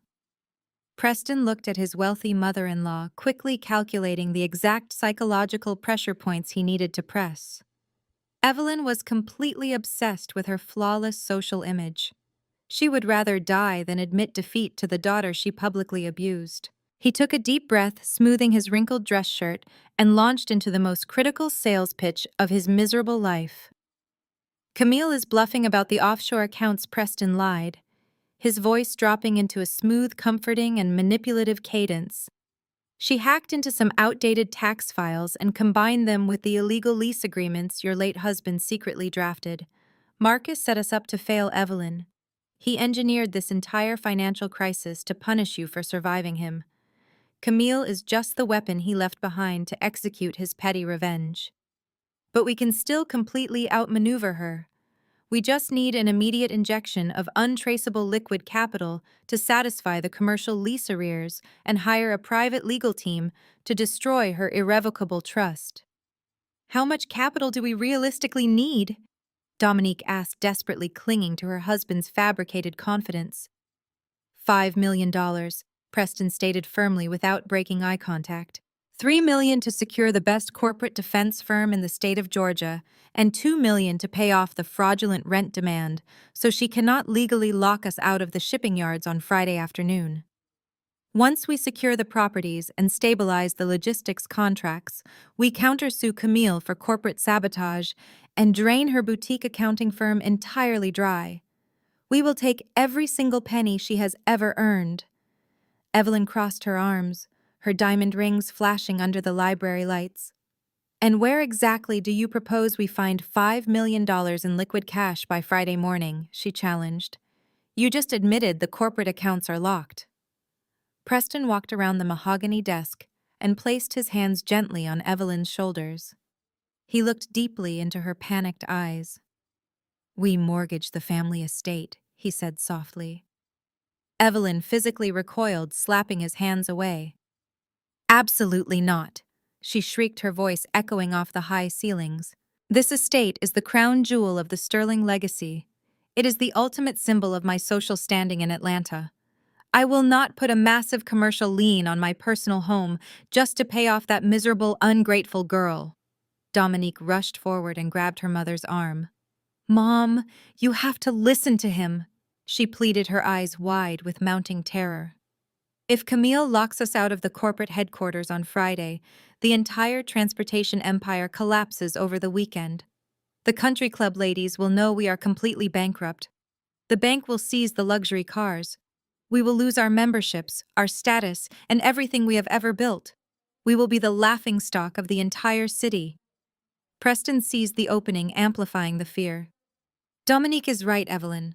If the company defaults, the corporate creditors will pierce the corporate veil and come after your personal assets anyway. They will take this estate through a messy, highly public bankruptcy proceeding. But if we take out a private high-interest bridge loan right now, using the estate deed as secure collateral, we get the $5 million in cash within 48 hours. We pay off the threats, stabilize the roots, and we will totally defeat her vicious extortion scheme today. She nodded softly, securing their absolute destruction completely. The fallout from the black and white gala was immediate and spectacular. Atlanta's elite circles fed on scandal like oxygen, and my mother's public meltdown had provided enough material to sustain them for years. But while Evelyn was busy fielding panicked phone calls from her sorority sisters and attempting to spin a narrative of a distressed, unstable daughter, Preston was executing a far more sinister and desperate strategy. He knew he was outmatched financially and legally. His only chance of survival was to destroy my professional credibility before the Friday eviction deadline. On Monday morning, my firm's receptionist, Sarah, walked into my office with a stack of physical letters and a deeply concerned expression. Camille, we have a problem, she said, placing the mail on my desk. The state licensing board just notified us that they have received 5 separate formal ethical complaints against you and the firm over the weekend. They are launching an immediate preliminary investigation. I picked up the letters, scanning the official state seals and the vaguely worded allegations. The complaints accused me of breaching client confidentiality, manipulating financial audits for personal gain, and engaging in extortion tactics. They were perfectly crafted to sound legitimate to a bureaucratic oversight committee, yet entirely devoid of any verifiable evidence. Preston. I murmured, a cold, hard smile forming on my lips. He is cornered, and he is lashing out. Are you sure it is him? Sarah asked, hovering anxiously near the door. These are serious allegations, Camille. A board investigation could freeze our current client contracts and indefinitely stall our pending venture capital deals. Of course it is him, I replied, tossing the letters aside. He is trying to create a massive administrative distraction. He wants me so focused on defending my professional license that I miss the Friday deadline to evict him and seize the Sterling assets. He is also trying to manufacture leverage. If my firm is under ethical review, he can argue in court that my rent demand and the trust documents are somehow part of a larger extortion scheme. I did not feel panic. I felt an icy, focused resolve. Preston was playing checkers, and I was playing three-dimensional chess. He assumed I would scramble to hire defense attorneys and waste precious time drafting lengthy responses to the licensing board. He fundamentally misunderstood the nature of a forensic accountant. We do not defend against fabricated allegations. We aggressively trace the source of the fabrication and completely obliterate it. Contact Harrison immediately, I instructed Sarah. Tell him to pull the filing metadata on every single one of those board complaints. I want the IP addresses, the notary stamps, and the physical mailing locations. Preston does not have the intellect to execute this smear campaign himself. He hired someone, probably a bottom-tier crisis management firm or a disgraced private investigator, to file these fake claims. I want to know exactly who they are and how much he paid them. Within 2 hours, Harrison delivered the results. The metadata from the online complaint submissions pointed directly to a small, notoriously unethical public relations firm located on the outskirts of Atlanta.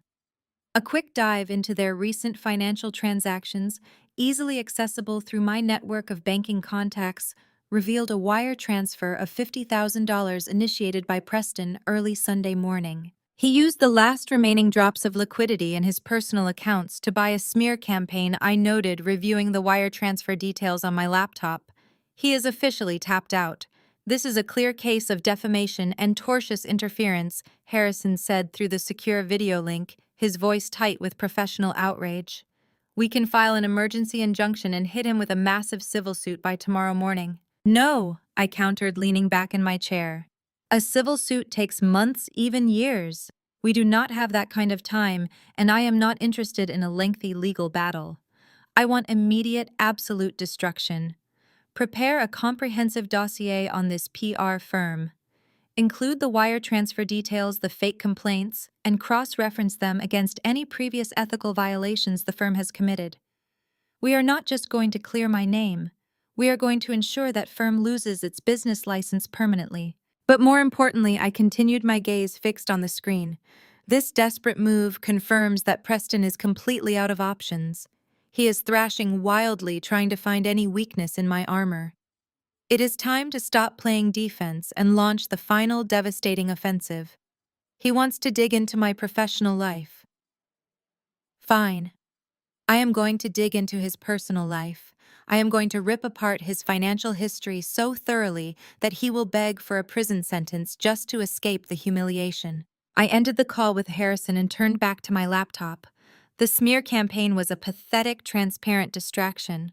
The real war was still entirely focused on the money, and Preston had left a glaring, undeniable trail of breadcrumbs leading straight to his ultimate downfall. He thought he could hide his financial crimes behind the facade of a wealthy family and a tailored suit. He had no idea that I could see every single transaction, every hidden account, and every dirty secret he had ever tried to bury. The Friday deadline was approaching rapidly. The $5 million deficit was hanging over his head like a guillotine. He was scrambling, terrified, and making sloppy, fatal mistakes. It was time to stop waiting and start hunting. I pulled up the encrypted banking software, my fingers hovering over the keyboard. Let's see exactly what Preston is hiding in the Cayman Islands. Let's see who he is really protecting. My fingers flew across the illuminated keyboard of my laptop. The encrypted financial software hummed to life. Tracing illicit money was never about finding a single massive transaction. It was always about identifying the tiny, desperate mistakes that arrogant men made when they believed no one was watching. Preston thought his offshore web was completely impenetrable. He assumed routing the stolen $3 million through a series of shell companies in the Cayman Islands would effectively sever the digital umbilical cord, linking him to the sterling corporate pension fund. He was devastatingly wrong. I pulled up the corporate routing numbers Harrison had flagged during our initial discovery phase. I cross-referenced those specific digits with the global banking registry. Preston had used a notoriously loose proxy service to mask his initial transfers. I bypassed their basic security protocols in less than 10 minutes. The raw data began cascading down my screen in bright green text. I watched the $3 million leave the Atlanta pension accounts in a frantic lump sum. I tracked it as it was quickly fractured into a dozen smaller wire transfers. Those fractured amounts bounced through 2 dummy corporations registered in Delaware before finally pooling back together in a secure offshore holding account in the Caribbean. From there, the money had bled out rapidly into a volatile digital currency exchange. I matched the exact dates of his outgoing Cayman transfers with the historic cryptocurrency market charts from last autumn. The correlation was absolute perfection. On the exact day the digital market experienced a catastrophic freefall, Preston was hit with a massive margin call. The $3 million was entirely gone. It had been vaporized by his own arrogant incompetence. But as I continued to sift through the detailed offshore ledgers, a glaring anomaly caught my eye. The massive cryptocurrency loss explained the missing pension funds, but it did not fully explain the persistent monthly cash shortage bleeding out of the sterling operational accounts. Evelyn had been authorizing short payments on the commercial lease for 14 months. I initially assumed Preston was funneling all of that diverted cash to desperately plug the holes in his failing crypto investments. I was wrong.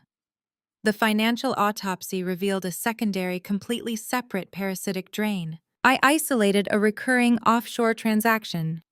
Every single month without fail, an untraceable wire transfer of exactly $25,000 was routed out of the sterling corporate operational reserves. This money bypassed the Cayman Island crypto accounts entirely. It was funneled through a different shell company and washed clean through a high-end real estate trust. I traced the ultimate destination of that real estate trust. The money was paying the exorbitant monthly lease on a luxury penthouse condominium located in the wealthiest district of Miami. Preston was not just a corporate thief, he was funding a spectacular double life. I dug deeper into the Miami real estate records. I pulled the lease agreement and the authorized building access logs. The luxury condominium was not registered to Preston. It was leased under the name of a 24-year-old fitness model named Valentina. I ran a quick background check on her. Her social media profiles were completely public and violently revealing. Valentina lived a life of absolute, unrestrained luxury. Her online timeline was flooded with photos of expensive designer handbags, exotic beach vacations, and a brand new imported sports car. I cross-referenced the purchase dates of her luxury items with the sterling corporate credit card statements. The matches were undeniably exact. Preston had purchased her diamond tennis bracelet the exact same week he claimed the transportation company could not afford to upgrade the braking systems on the freight trucks. He bought her the imported sports car the day after he told my sister Dominique they needed to delay their European vacation for business reasons. He was actively financing a lavish hidden mistress, using the very money my mother and sister believed was securing their high society legacy. I sat back in my chair feeling a chilling sense of absolute victory. The corporate embezzlement would send Preston to federal prison, but the hidden mistress would completely destroy his leverage within the family. Dominique was a vain, superficial former pageant queen who worshipped her own social image. She tolerated Preston because he provided the glossy, successful white husband aesthetic she desperately craved. She believed she possessed the ultimate prize. If she discovered he was using her family wealth to fund a secret younger mistress in Miami, her fragile narcissistic ego would violently shatter. She would turn on him with the aggressive fury of a deeply humiliated woman. I began compiling the evidence. I printed the offshore banking wire transfers, the cryptocurrency liquidation records, and the Miami penthouse lease agreements. I printed out clear, high-resolution photographs from Valentina's social media accounts, ensuring the time-stamped luxury purchases were prominently displayed alongside the matching sterling corporate credit card statements. I reviewed the printed pages one last time to ensure absolute perfection. The financial trail was entirely bulletproof. There was no possible way for him to explain away these specific transactions or manipulate the truth to save his marriage. His web of deception was completely exposed. I gathered every single undeniable piece of paper and stacked them neatly on my glass desk. This was not just an audit anymore. This was a highly weaponized psychological strike. Preston was currently manipulating my mother and sister into mortgaging the family estate to save his own skin. He needed their signatures to secure the desperate bridge loan. Without their blind loyalty, he had absolutely no access to the $5 million he needed before my Friday eviction deadline. I slid the thick stack of damning evidence into a sleek, unmarked black folder. It was time to sever his final lifeline. It was time to show the golden child exactly what kind of monster she had brought into our home. The fake empire was completely falling tonight. I sealed the thick stack of damning evidence inside a sleek black folder. I ran my hand over the smooth matte finish of the cover. This was not just a collection of bank statements and printed photographs. It was a perfectly engineered psychological weapon. Preston was currently spending every waking second trying to convince my mother and sister to sign away the family estate. He needed Dominique to believe he was the brilliant savior of the Sterling legacy. I needed her to realize he was a common thief using her inheritance to fund a Miami fitness model. I knew exactly how my sister operated. Dominique was a former pageant queen. Her entire existence revolved around her fragile social image. She did not love Preston for his personality. She loved the wealthy white corporate executive aesthetic he provided. If she discovered he was making a fool out of her, her loyalty would instantly turn into a violent scorched earth campaign against him. I had to deliver the dossier in a way that guaranteed she would open it in private. If I mailed it to the house, Preston might intercept the package. If I sent it digitally, he could access her accounts and delete the email before she saw it. The delivery had to be intimate, undeniable, and completely bypass his desperate surveillance. I needed to place this financial bomb directly inside her most sacred personal space. I needed it on her vanity table. The vanity table in the master bedroom of the Sterling estate was Dominique's absolute sanctuary. It was where she spent hours every morning applying expensive cosmetics and admiring her own reflection. Preston never dared to touch her pristine arrangement of imported perfumes and crystal jewelry boxes. It was the one place in the house where she was guaranteed to be alone with her thoughts. I picked up my secure phone and dialed a highly specialized courier service I often used for sensitive corporate espionage cases. I did not hire a standard delivery driver. I hired an operative who specialized in discreet, untraceable infiltration. I gave the operative very specific instructions.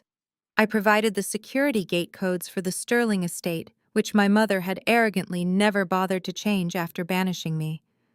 I knew the exact schedule of the household staff. The primary housekeeper always took her lunch break at 1 o'clock in the afternoon. My mother would be at her country club sipping midday cocktails and complaining about me to her sorority sisters. Preston would be at the corporate headquarters desperately trying to fake his way through another logistics meeting while sweating over my eviction deadline. Dominique always spent her early afternoons at an exclusive Pilates studio before returning home to prepare for evening social events. The estate would be completely vulnerable for a precise 45-minute window. The courier accepted the contract without asking a single unnecessary question. I handed over the sealed black folder and paid his exorbitant fee in untraceable cash. I sat back in my high-rise penthouse and watched the digital tracking beacon I had slipped inside the folder binding. I tracked the tiny blinking dot as it traveled across the Atlanta highway system. I watched it bypass the heavy iron gates of my family estate. The dot moved smoothly up the long cobblestone driveway. It paused briefly at the side entrance before slipping inside the massive house. I visualized the operative moving silently up the grand sweeping staircase. I imagined him walking down the plush carpeted hallway and stepping into the lavish master suite. The tracking beacon stopped moving. It rested perfectly stationary in the exact geographical coordinates of Dominique's dressing room. The operative sent a single, encrypted text message confirming the drop was successful. The black folder was now resting right beside her diamond necklace display. The trap was officially armed. I poured myself a glass of sparkling water and walked over to the floor-to-ceiling windows overlooking the city skyline. I imagined my sister returning home from her workout. I pictured her walking into her bedroom, her skin glowing, her mind focused on whatever high society gala she was planning to attend next. I visualized her sitting down at her vanity chair. She would immediately notice the stark black folder disrupting her perfect arrangement of cosmetics. There was no return address. There was no warning. There was only a crisp white label on the front that simply read, "Read this before you sign the mortgage." Dominique would not be able to resist. Her overwhelming vanity and deeply ingrained paranoia would force her to open the cover. The very first page she would see was a high-resolution photograph of the 24-year-old fitness model posing on the balcony of the Miami penthouse. The second page would be the corporate wire transfer proving her husband was paying the rent. The subsequent pages would brutally detail the $3 million cryptocurrency loss and the stolen pension funds. She would see the time-stamped credit card receipts matching the diamond tennis bracelet the model was wearing. She would realize the luxury sports car parked in Miami was bought with the money she thought was securing her elite social status. I knew the exact emotional sequence she would experience. First would come the crushing, suffocating denial, then the profound, sickening humiliation. Finally, the raw, unadulterated fury would take over. Dominique would never mortgage her childhood home to save a man who was spending her fortune on a younger, prettier woman. She would not protect a thief who made her look like an absolute fool. She would turn on Preston with the vicious, unrelenting cruelty that she usually reserved for me. She would strip him of his tailored suits, his luxury watches, and his unearned arrogance. She would burn his life to the ground to protect her own ego. Preston was currently sitting in a boardroom, desperately calculating how to secure her signature for the bank tomorrow morning.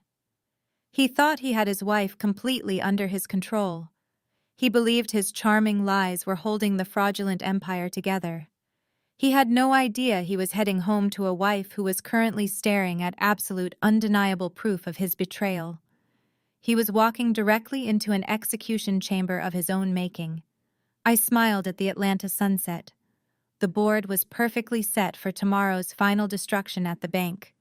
The leech was about to be ripped entirely off the host. The morning sun glared against the glass facade of First Century Bank in downtown Atlanta. Inside the VIP commercial lending suite, Preston adjusted his silk tie for the fourth time. He sat beside my mother at a polished mahogany table, projecting an aura of corporate invincibility. Evelyn Sterling wore a tailored white Chanel suit, her chin tilted upward with the arrogance of a woman who believed she owned the city. They arrived exactly on time to sign the expedited mortgage paperwork for the family estate. They desperately needed the $5 million bridge loan to clear corporate arrears and fund Preston's legal war chest before my Friday eviction deadline. Preston glanced at his luxury watch, his foot tapping anxiously against the carpet. "Dominique was supposed to be here," he muttered, masking his panic with mild irritation. "She is a primary shareholder. The bank requires all executive signatures for a commercial lien this large. I left her at the estate this morning complaining of a severe migraine. She refused to answer my calls during the drive over."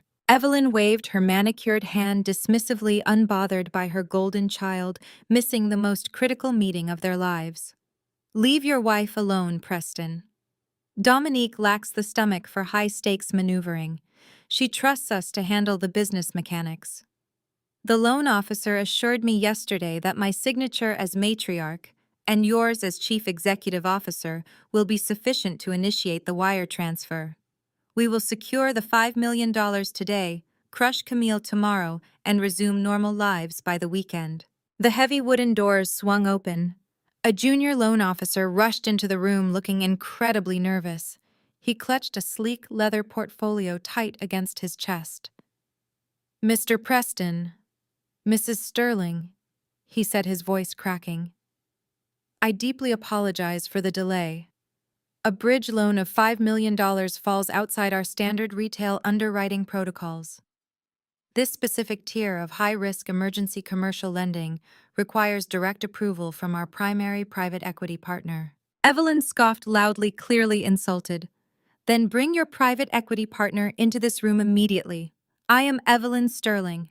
My late husband practically built the logistics infrastructure of this entire state. We do not have time to wait for mid-level bankers to shuffle paperwork. We have an empire to run." The junior loan officer swallowed hard and stepped backward. "Our primary equity underwriter is actually already right here, ma'am." He gestured toward the open doorway.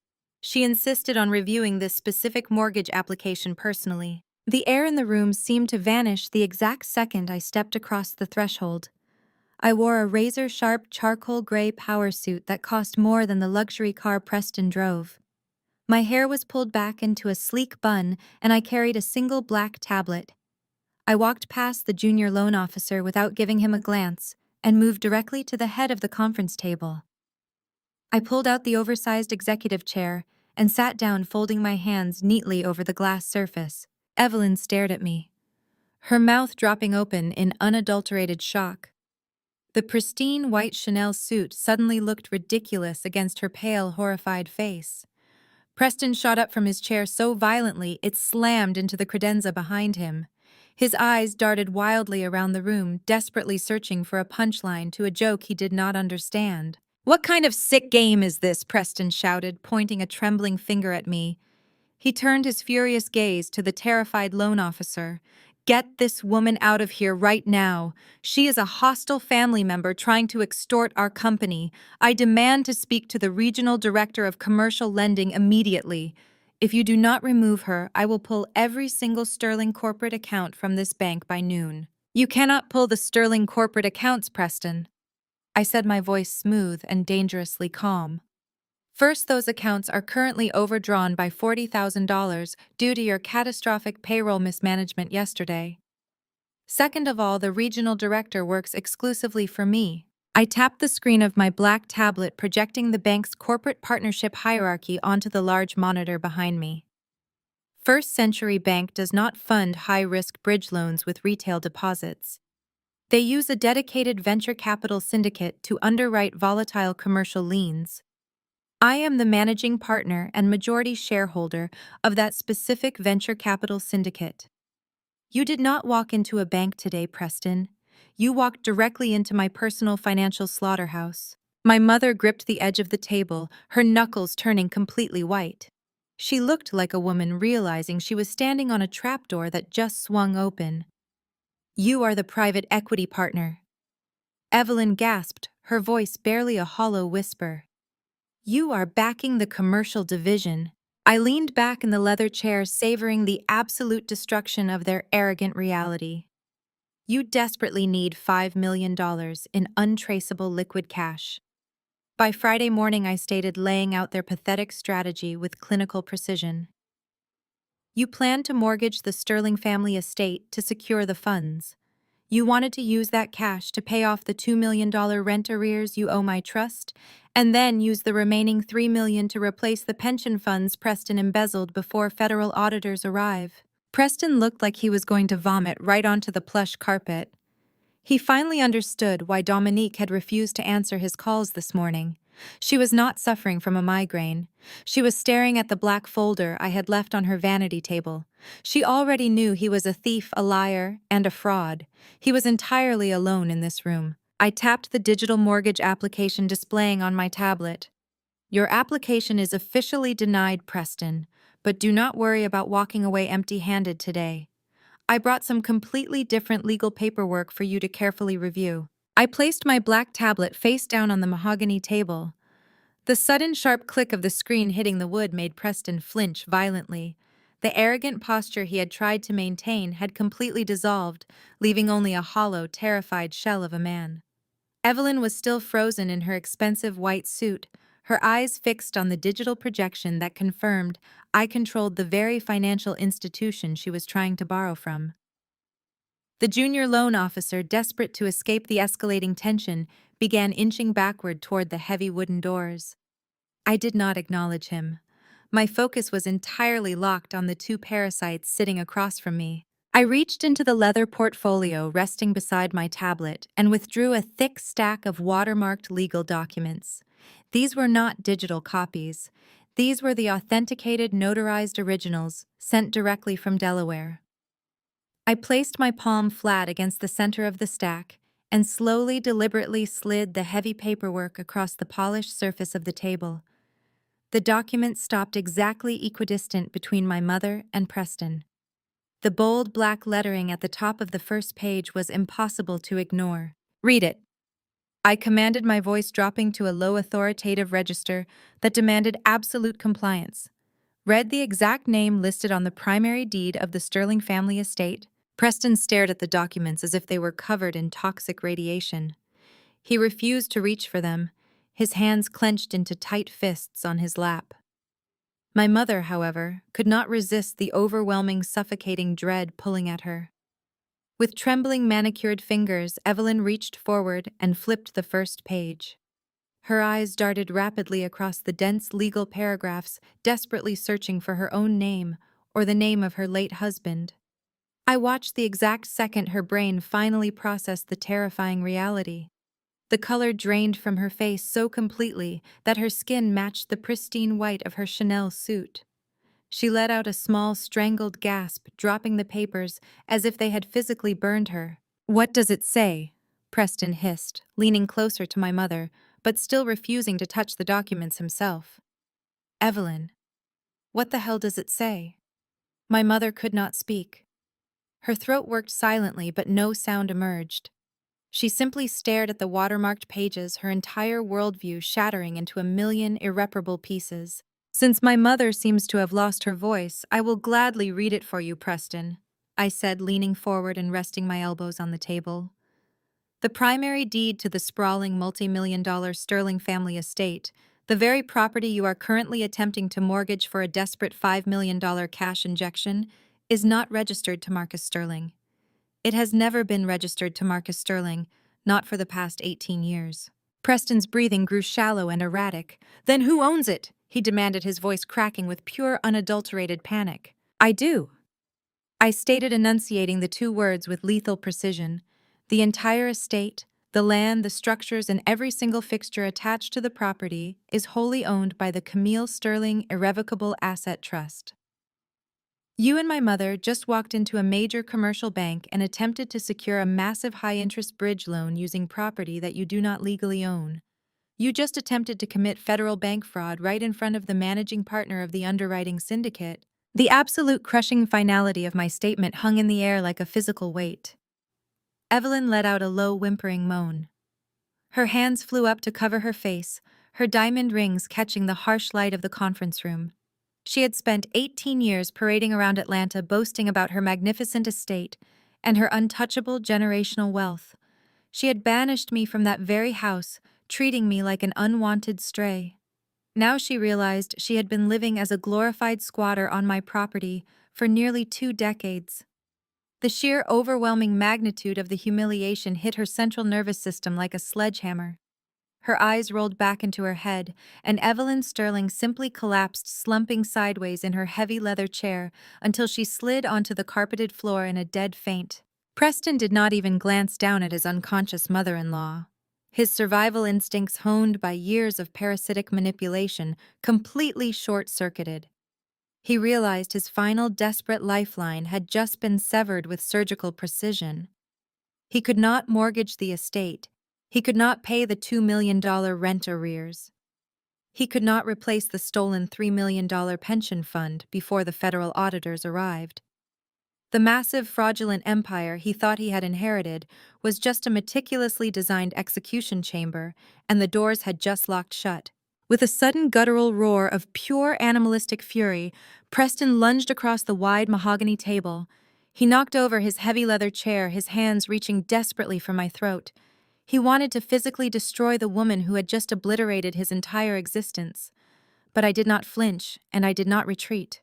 I simply sat still and watched him fail one final time. Before Preston's hands could even cross the midpoint of the table, the heavy wooden doors to the VIP suite burst open. The bank's armed security detail, whom I had discreetly alerted the moment I stepped into the room, rushed inside. 2 massive guards tackled Preston from behind, driving him forcefully into the carpeted floor next to my unconscious mother. They pinned his arms behind his back, easily subduing his frantic, chaotic thrashing. "Get off me!" Preston screamed, his voice muffled by the thick carpet as he struggled violently against the guards. "You cannot do this to me. I am the Chief Executive Officer of Sterling Transportation. I own this city." "You own absolutely nothing, Preston," I said, standing up smoothly and looking down at his pathetic, pinned form. "You are a common thief who just ran out of places to hide. The eviction notice stands. The outstanding rent demand is absolute, and your time is completely up." I picked up my black tablet and my leather portfolio, stepping carefully around my unconscious mother. I walked out of the VIP suite, the sound of Preston's desperate screaming fading behind the heavy wooden doors. The financial execution was complete. It was time to watch the golden child discover the truth. The drive from downtown Atlanta to the Sterling family estate usually took 30 minutes. For Preston, currently banished from the bank after attempting federal fraud, the journey felt like a breathless, suffocating eternity. The massive iron gates of the estate stood wide open as his rideshare pulled up the cobblestone driveway. Preston paid the driver with hands that shook violently. His tailored suit, usually a pristine symbol of his unearned authority, clung to his sweating body. He needed to get inside. He desperately needed Dominique to use whatever remaining influence she had to salvage this catastrophic execution. As Preston crested the slight hill leading to the grand circular driveway, he froze. His mouth went completely dry, scattered aggressively across the manicured emerald green lawn were the shattered remnants of his entire artificial life. Designer suits were thrown haphazardly onto the grass, the expensive fabric wrinkled and stained by the afternoon dew. His collection of luxury watches lay smashed against the stone fountain. Golf clubs were snapped in half, the jagged metal ends pointing accusingly toward the sky. Standing on the grand marble porch, completely oblivious to the Georgia heat, was Dominique. The former pageant queen was not crying, she was not panicking, she was radiating a cold, destructive fury that Preston had never witnessed before. Dominique held a large black folder in one hand and a pair of imported Italian loafers in the other. As Preston stumbled out of the rideshare, she casually tossed the expensive shoes directly into the cascading water of the fountain. "Dominique, sweetheart, you have to listen to me," Preston pleaded, raising his hands in a desperate, placating gesture as he rushed toward the porch steps. "Camille is trying to destroy us. She fabricated some ridiculous story at the bank to steal the estate. I need you to stay calm. We need to hire lawyers right now." Dominique did not flinch.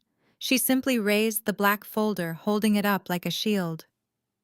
"I am not listening to a single word you say, Preston," she said, her voice sharp and dangerously level.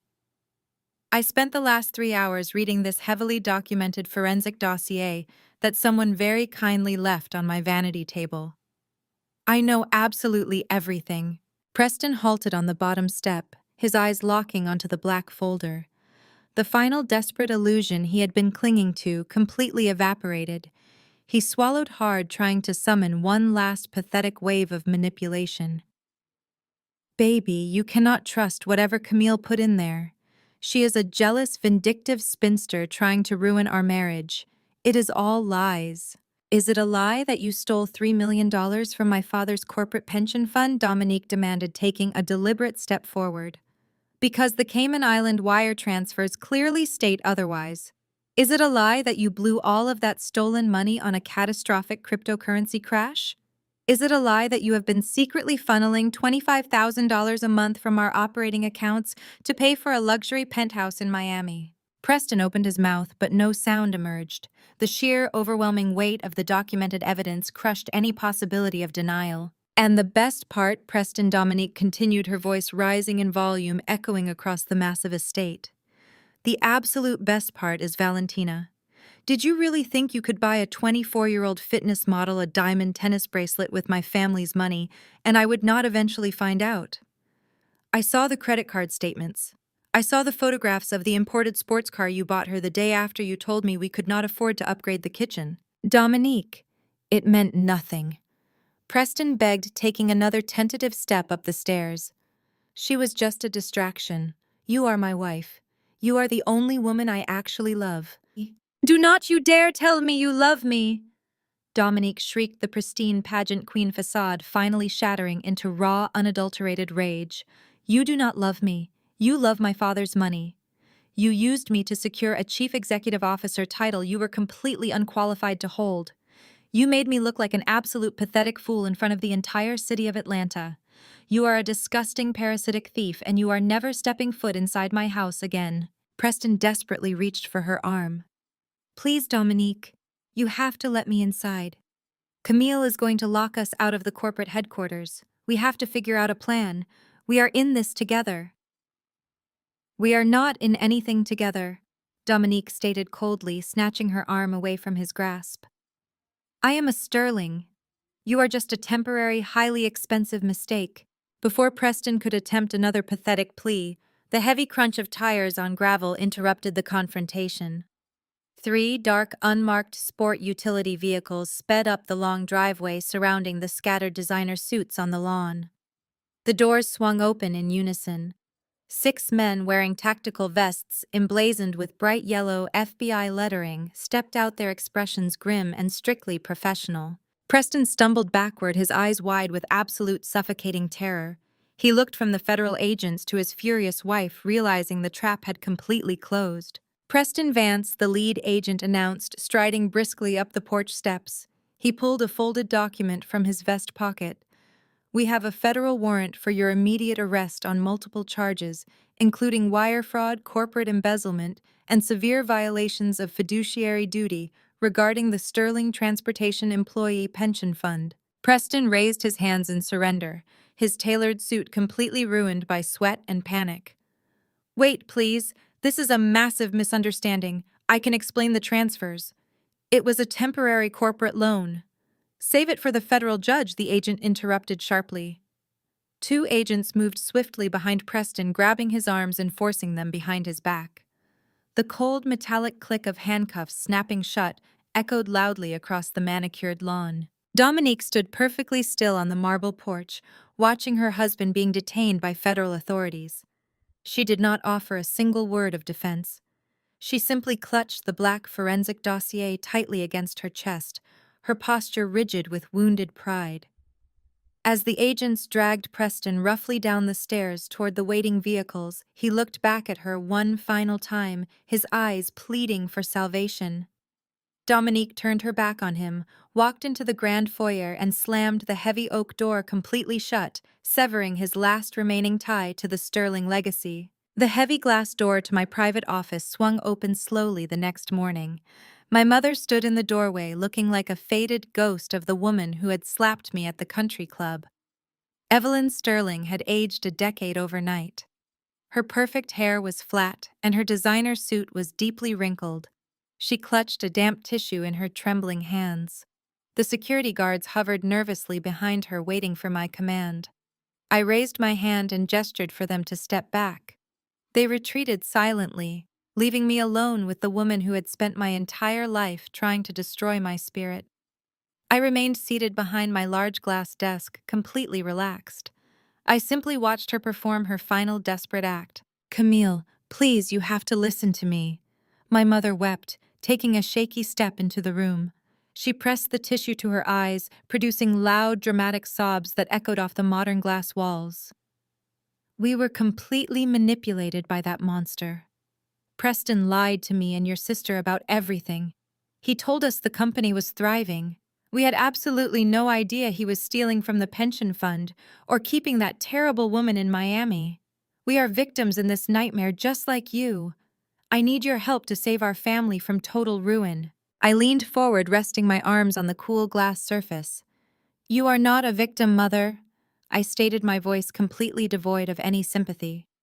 You are merely a willing accomplice who finally got caught holding a massive empty bag.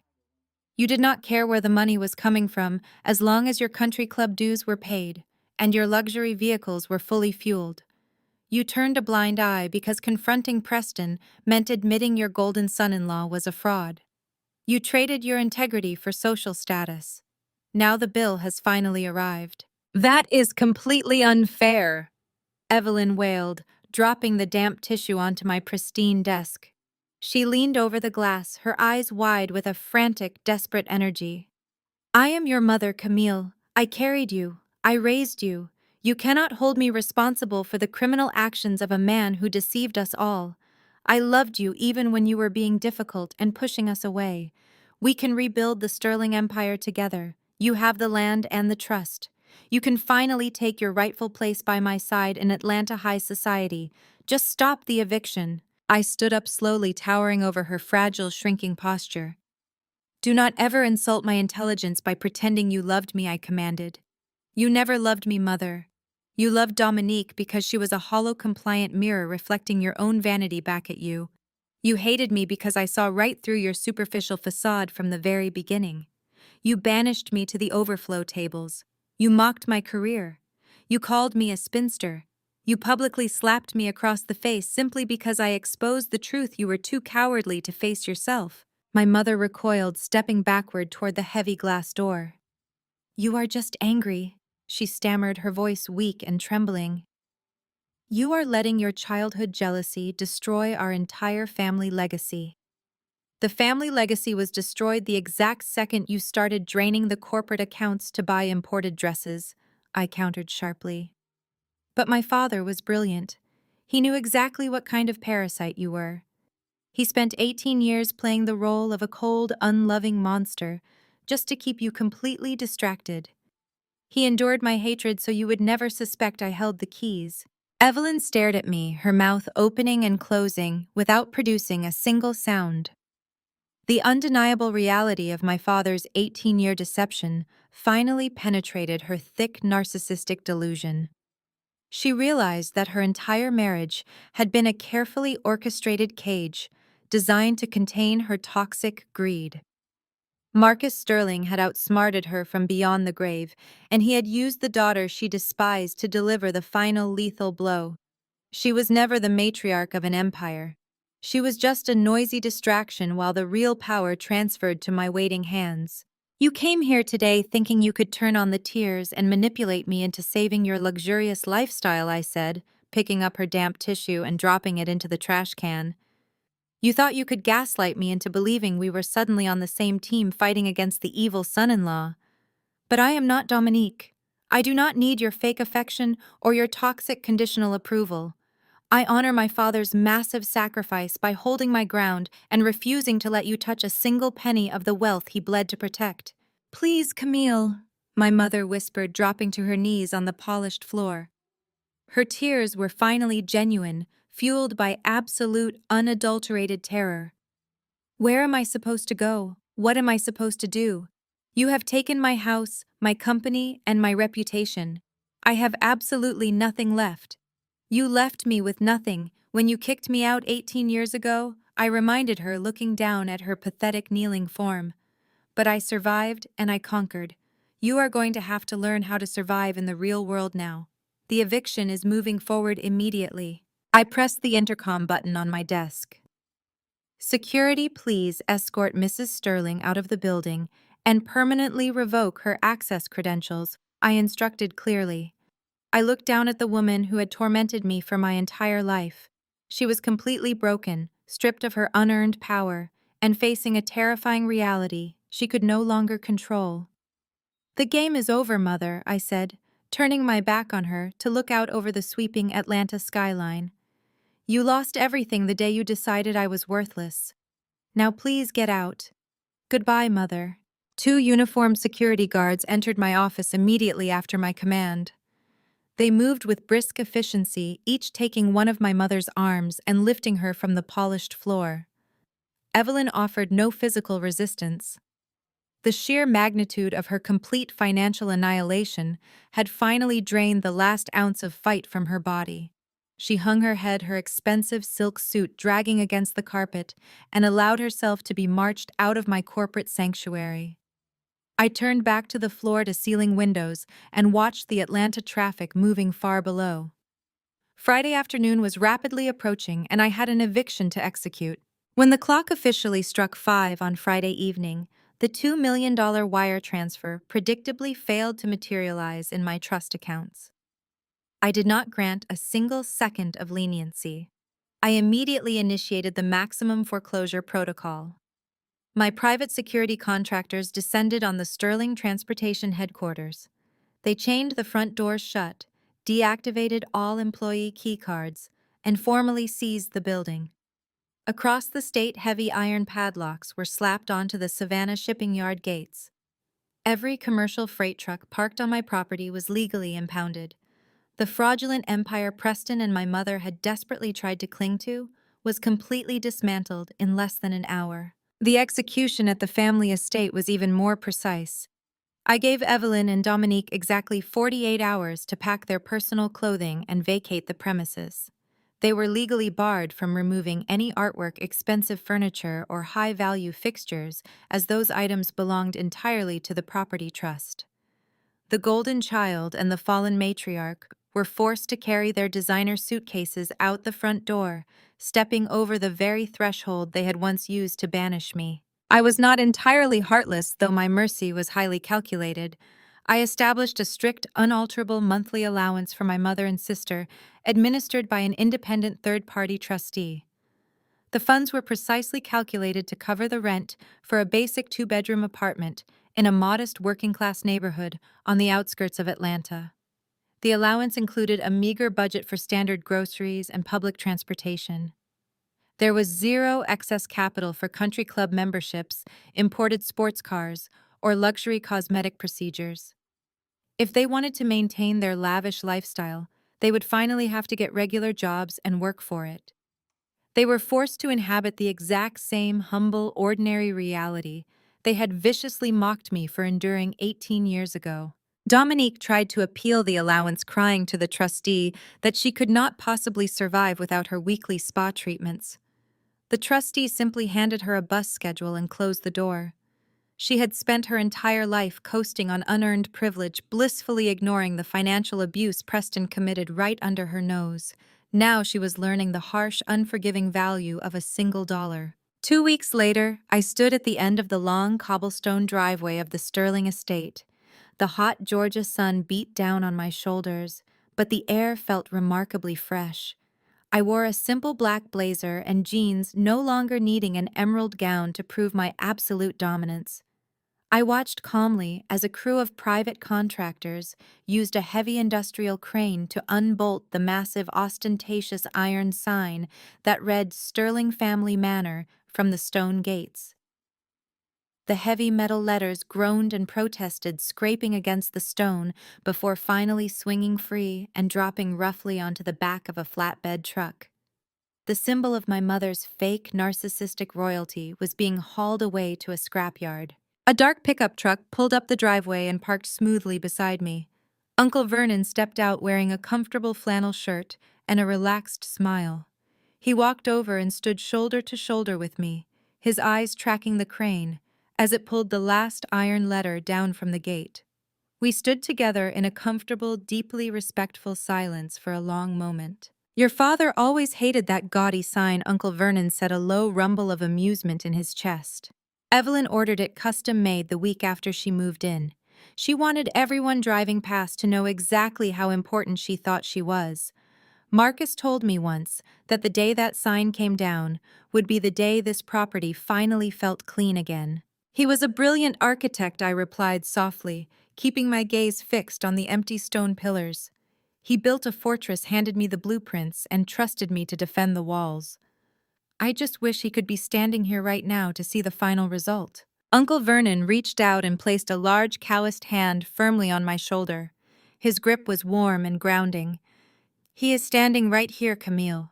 He is in your sharp mind, your absolute resilience, and your unwavering demand for the truth. He sacrificed everything he had to ensure you would never be a victim in this world. Looking at you now running your own empire and clearing the rot out of this family, I know his sacrifice was completely worth it. You won the war, kid." I turned and offered my uncle a genuine, peaceful smile. It was the first time in my entire life that I felt completely recognized by a member of my own family. I was no longer the discarded scapegoat. I was no longer the bitter spinster banished to the shadows. I was the absolute architect of my own destiny. I hugged Uncle Vernon, promising to meet him for dinner later that week, and walked back to my luxury car. I slid into the driver's seat, the leather cool and comforting against my skin. I started the engine, listening to the powerful, steady hum of the motor. I did not look in the rearview mirror as I drove away from the empty stone gates. I steered my car down the winding road, merging onto the open highway, and drove straight into the brilliant golden Atlanta sunset. For the first time in 33 years, I was driving forward without a single chain holding me back. The empire belonged to me, and I was finally unconditionally free. The story of Camille and the Sterling family serves as a powerful masterclass in navigating toxic family dynamics. The most profound lesson it offers is that true liberation does not come from screaming the loudest or demanding apologies from those incapable of giving them. It comes from quietly building your own unassailable foundation. For years, Camille was forced into the role of the family's scapegoat. Her mother and sister thrived on diminishing her achievements to elevate their own superficial status. It is a painful reality that many face the people who are supposed to protect you are sometimes the ones exploiting your vulnerabilities. However, Camille's triumph was not born out of sudden emotional outbursts. It was cultivated through years of disciplined independence, professional mastery, and the harsh acceptance that she could not change her family's narcissistic nature. The narrative brilliantly illustrates that toxic people are often their own worst enemies. Driven by greed, entitlement, and arrogance, they inevitably make fatal mistakes. By stepping away from the chaotic, desperate need for her mother's conditional approval, Camille gained the absolute clarity needed to secure her future. She stopped playing a rigged game and instead took ownership of the entire board. This teaches us a vital truth. Setting ironclad boundaries is not an act of cruelty, but the ultimate act of self-preservation. When you stop seeking validation from fundamentally broken systems, you completely reclaim your power to define your own worth and construct your own legacy. Healing truly begins the exact moment you stop waiting for the people who broke you to put you back together. Take a hard look at your life today. Identify where you are still seeking toxic validation and start investing that energy into building your own undeniable independence.